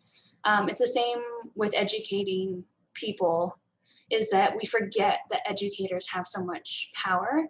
And I think that's a relevant conversation to have around residential schools right now, because like residential schools have always been something that freaked me out because I see too many parallels between my own institutionalized education and my own institutionalization and medicalization in the child welfare system. It's the reason why I cling to academic achievement so much is because I've been colonized, and I personally am complicit in perpetuating these systems by taking money from the government to temporarily pull myself out of poverty long enough to complete a PhD degree in a language that is inaccessible to the people that I'm saying that I'm supposed to be helping. So it's definitely something, like, I think being afraid of being an educator is like the place that you should be. You should be afraid to be shaping the lives of people that don't know, who look at you as an expert. And this is where I always fall back on the 7 grandfather teachings. And I really think that the York U University history department really needs to focus on kindness and humility and wisdom as a lifelong learning process that doesn't just happen when you meet the next credential on your CV. It's every single cohort of students can teach you something new. And we are all part of processes that make it impossible for someone else to speak. So something that I learned over Indigenous History Month this year is that we need to be amplifying Afro-Indigenous voices, because even on our own panel, we don't have that representation. And even for myself as a person who thinks that they're well-educated, I have rejected my own position as an educator because I'm afraid to take that on. But I've also rejected how other people perceive me as an Asian Indigenous person, because closeness to white is always something that is amplified. All the people that I look up to are closer to white than I am.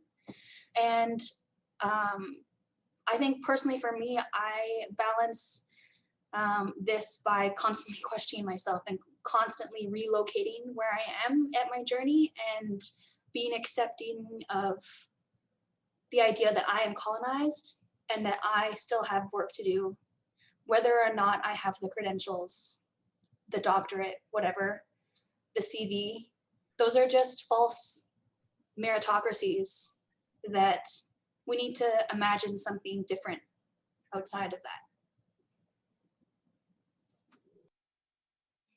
Amy, please.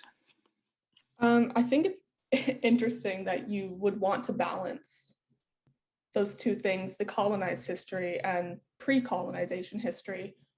And I personally think there's a lot of focus put on Indigenous people as colonized peoples, but also that these histories need to be told by Indigenous people. Our history is still being kept, and I think institutions put too much into having a degree that they're ignoring that there's elders and community members out there who have vast amounts of knowledge about our histories, both colonial and pre-colonial, that never get to speak and tell them in an institution like this because they don't have degrees.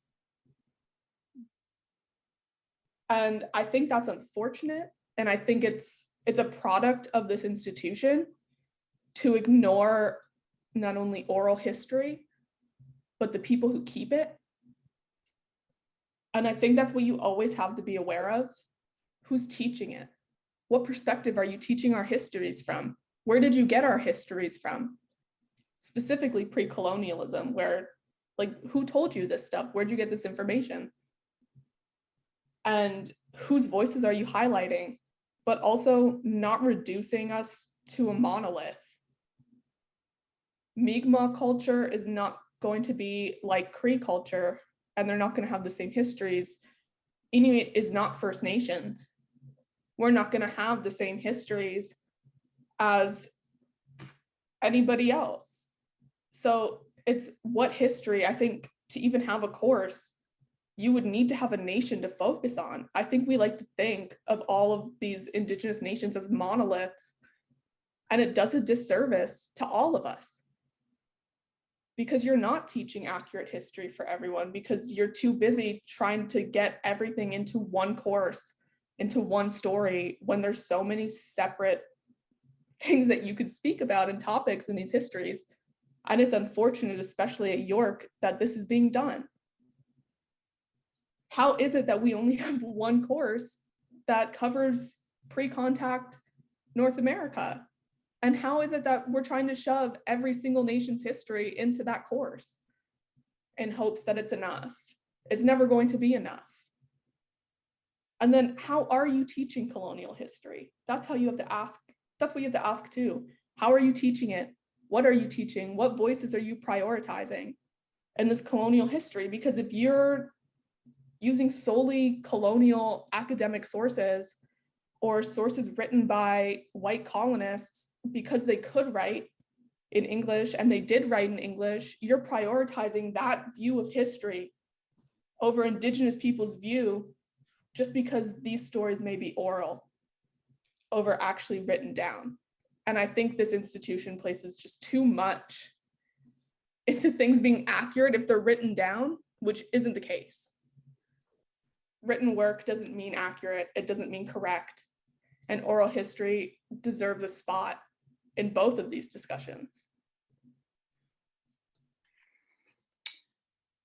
Amy, thank you. Well said. I have a question from Zamina now, also referencing balance. How does one go about balancing between not burdening you, your communities, but to also make sure that space is being given? Emma, please, and then Rebecca. Basically, my advice is don't do what York did to many Indigenous students this month and email them and ask them to do a bunch of things for you, and rather contact them and ask them, what can we do for you? Instead of having it be, what can you do for me?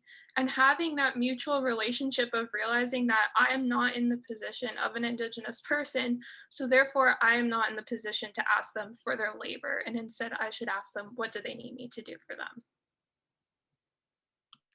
Thank you, Emma. Rebecca, and then Al.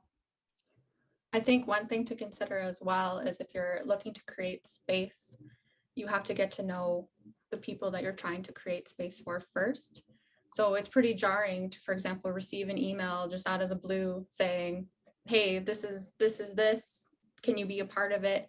And meanwhile, you have no idea who these people are, where they're coming from. Are they good people? Are they there for you, or are they trying to exploit you? So the number one thing is to start showing up. So show up to community events, make yourself known to people and create a relationship with them. And then once you have that relationship, then start to say, this is what I'm thinking of doing. Here's a couple ideas. Do you have any opinions here? But be sure that you have ideas beforehand. Because when you go to someone and say, well, I want to create an open space, what do you think? Well, the response will be, yeah, that sounds great. What are you going to do?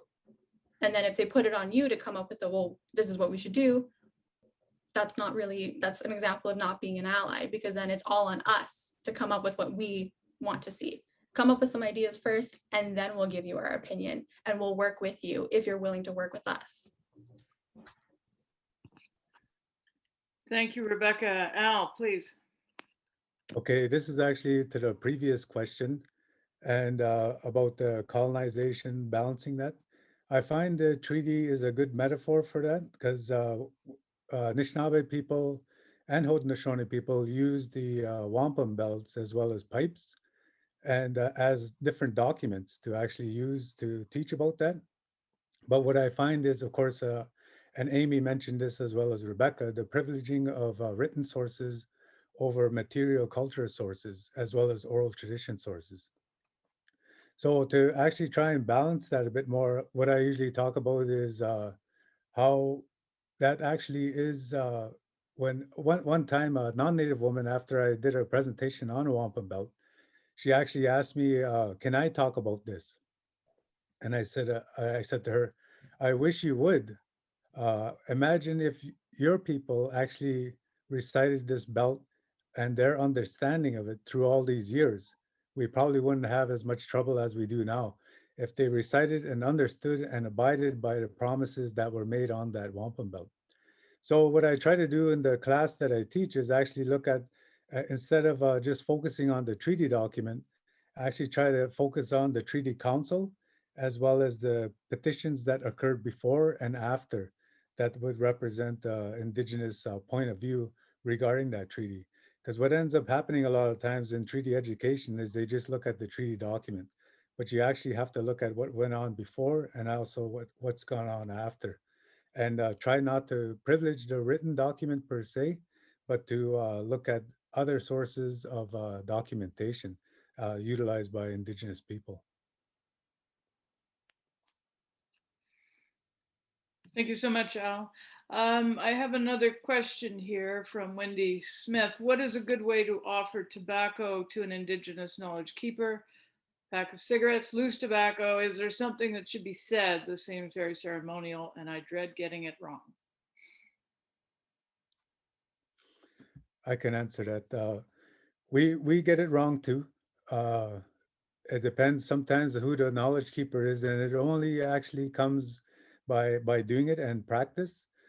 So a lot of times, some people actually don't smoke, and so and others will frown upon actually getting a pack of cigarettes or rolled cigarettes. Others actually do smoke, and they find that acceptable. And it's only by actually going out there and meeting the people and knowing, getting to know them, that you then will find out what they prefer. A lot of times what ends up happening is one of the elders that I used to work with actually said, I can't possibly use all this tobacco. And he was getting these pouches of tobacco. And he says, I can't even get rid of all this. In a sense, he says they're giving me too much of it.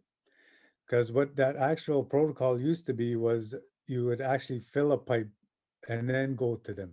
But of course, you don't have that pipe to do that. Anyway, just try. All I can say to Wendy is actually you got to get to know the person first, and then try to see and observe, and even just ask them, do you take? And sometimes people will say, you don't have to give me tobacco for what you're actually asking. Sometimes tobacco is actually more for actual sacred or maybe spiritual knowledge, and not necessarily about asking about whatever something else may be. So it's a lot of context. Rebecca, please. Thanks, Al. I just wanted to quickly add that something that I learned is that our sacred medicines are not supposed to be in plastic bags. So say, for example, you are giving tobacco or maybe you give something else. And if it is considered a sacred medicine, don't put it in a plastic bag. If you could put it in cloth or something other, which I'm blanking on what else you could do. You could, depending on where you're looking from, you could actually get medicine pouches. And inside of it, that's a pretty traditional way of keeping it and proper that follows protocol. But just don't put it in a plastic bag. And if you're in a situation where right now we're virtual and you have to send it to someone, say through the mail, maybe don't just put it in a box and then it just shows up and there it's kind of ugly looking. You could maybe wrap it in some tissue paper, a nice color, make it feel just as welcoming as if you were to give it to them in person.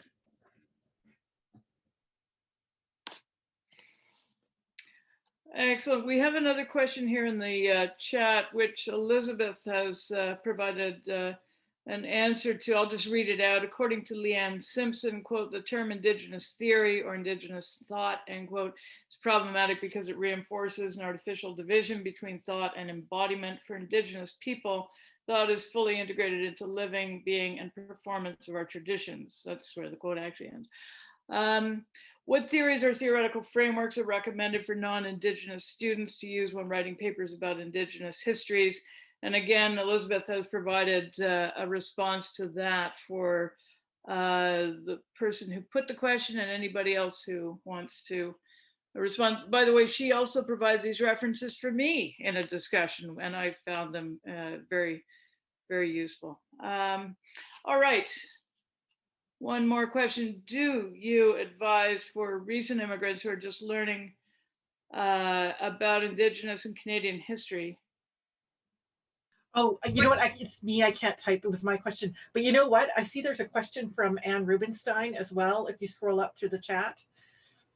And I'll just read it out and see if any of the panelists want to address it. How should we apply what we're learning here to learning the histories of people who aren't Indigenous? So Africa before 1500, for example. I have a related question too, and that what does the field of Indigenous history have to teach other related fields? And then I'll try to make sense of the other question I posted. I'll try to retype it.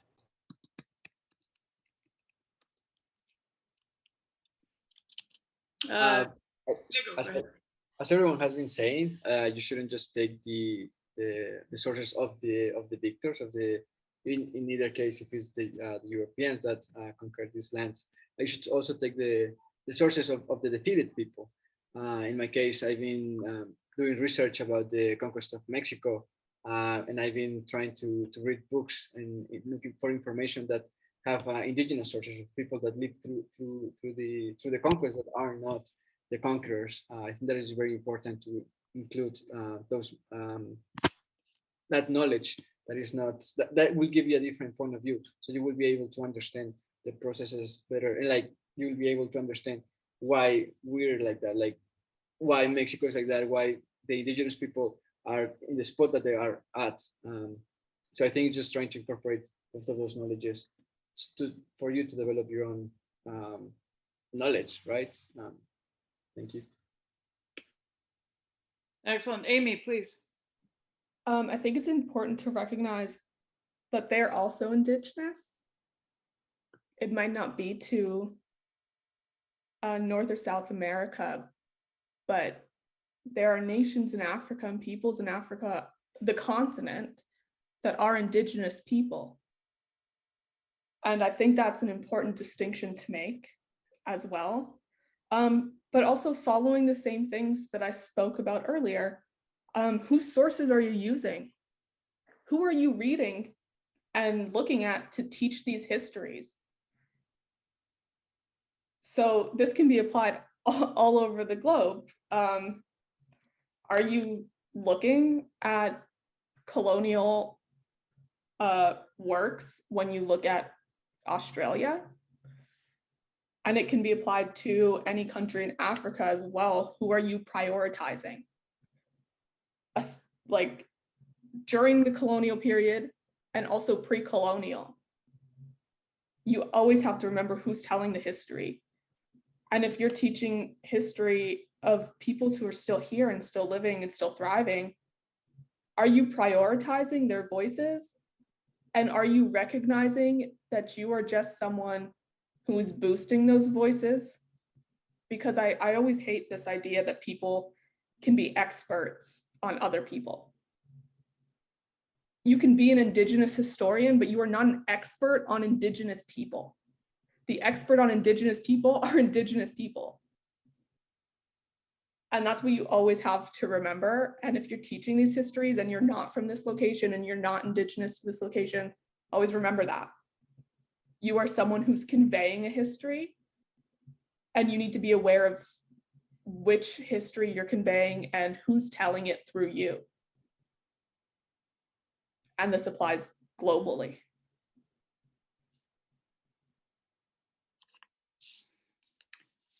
Thank you, Amy.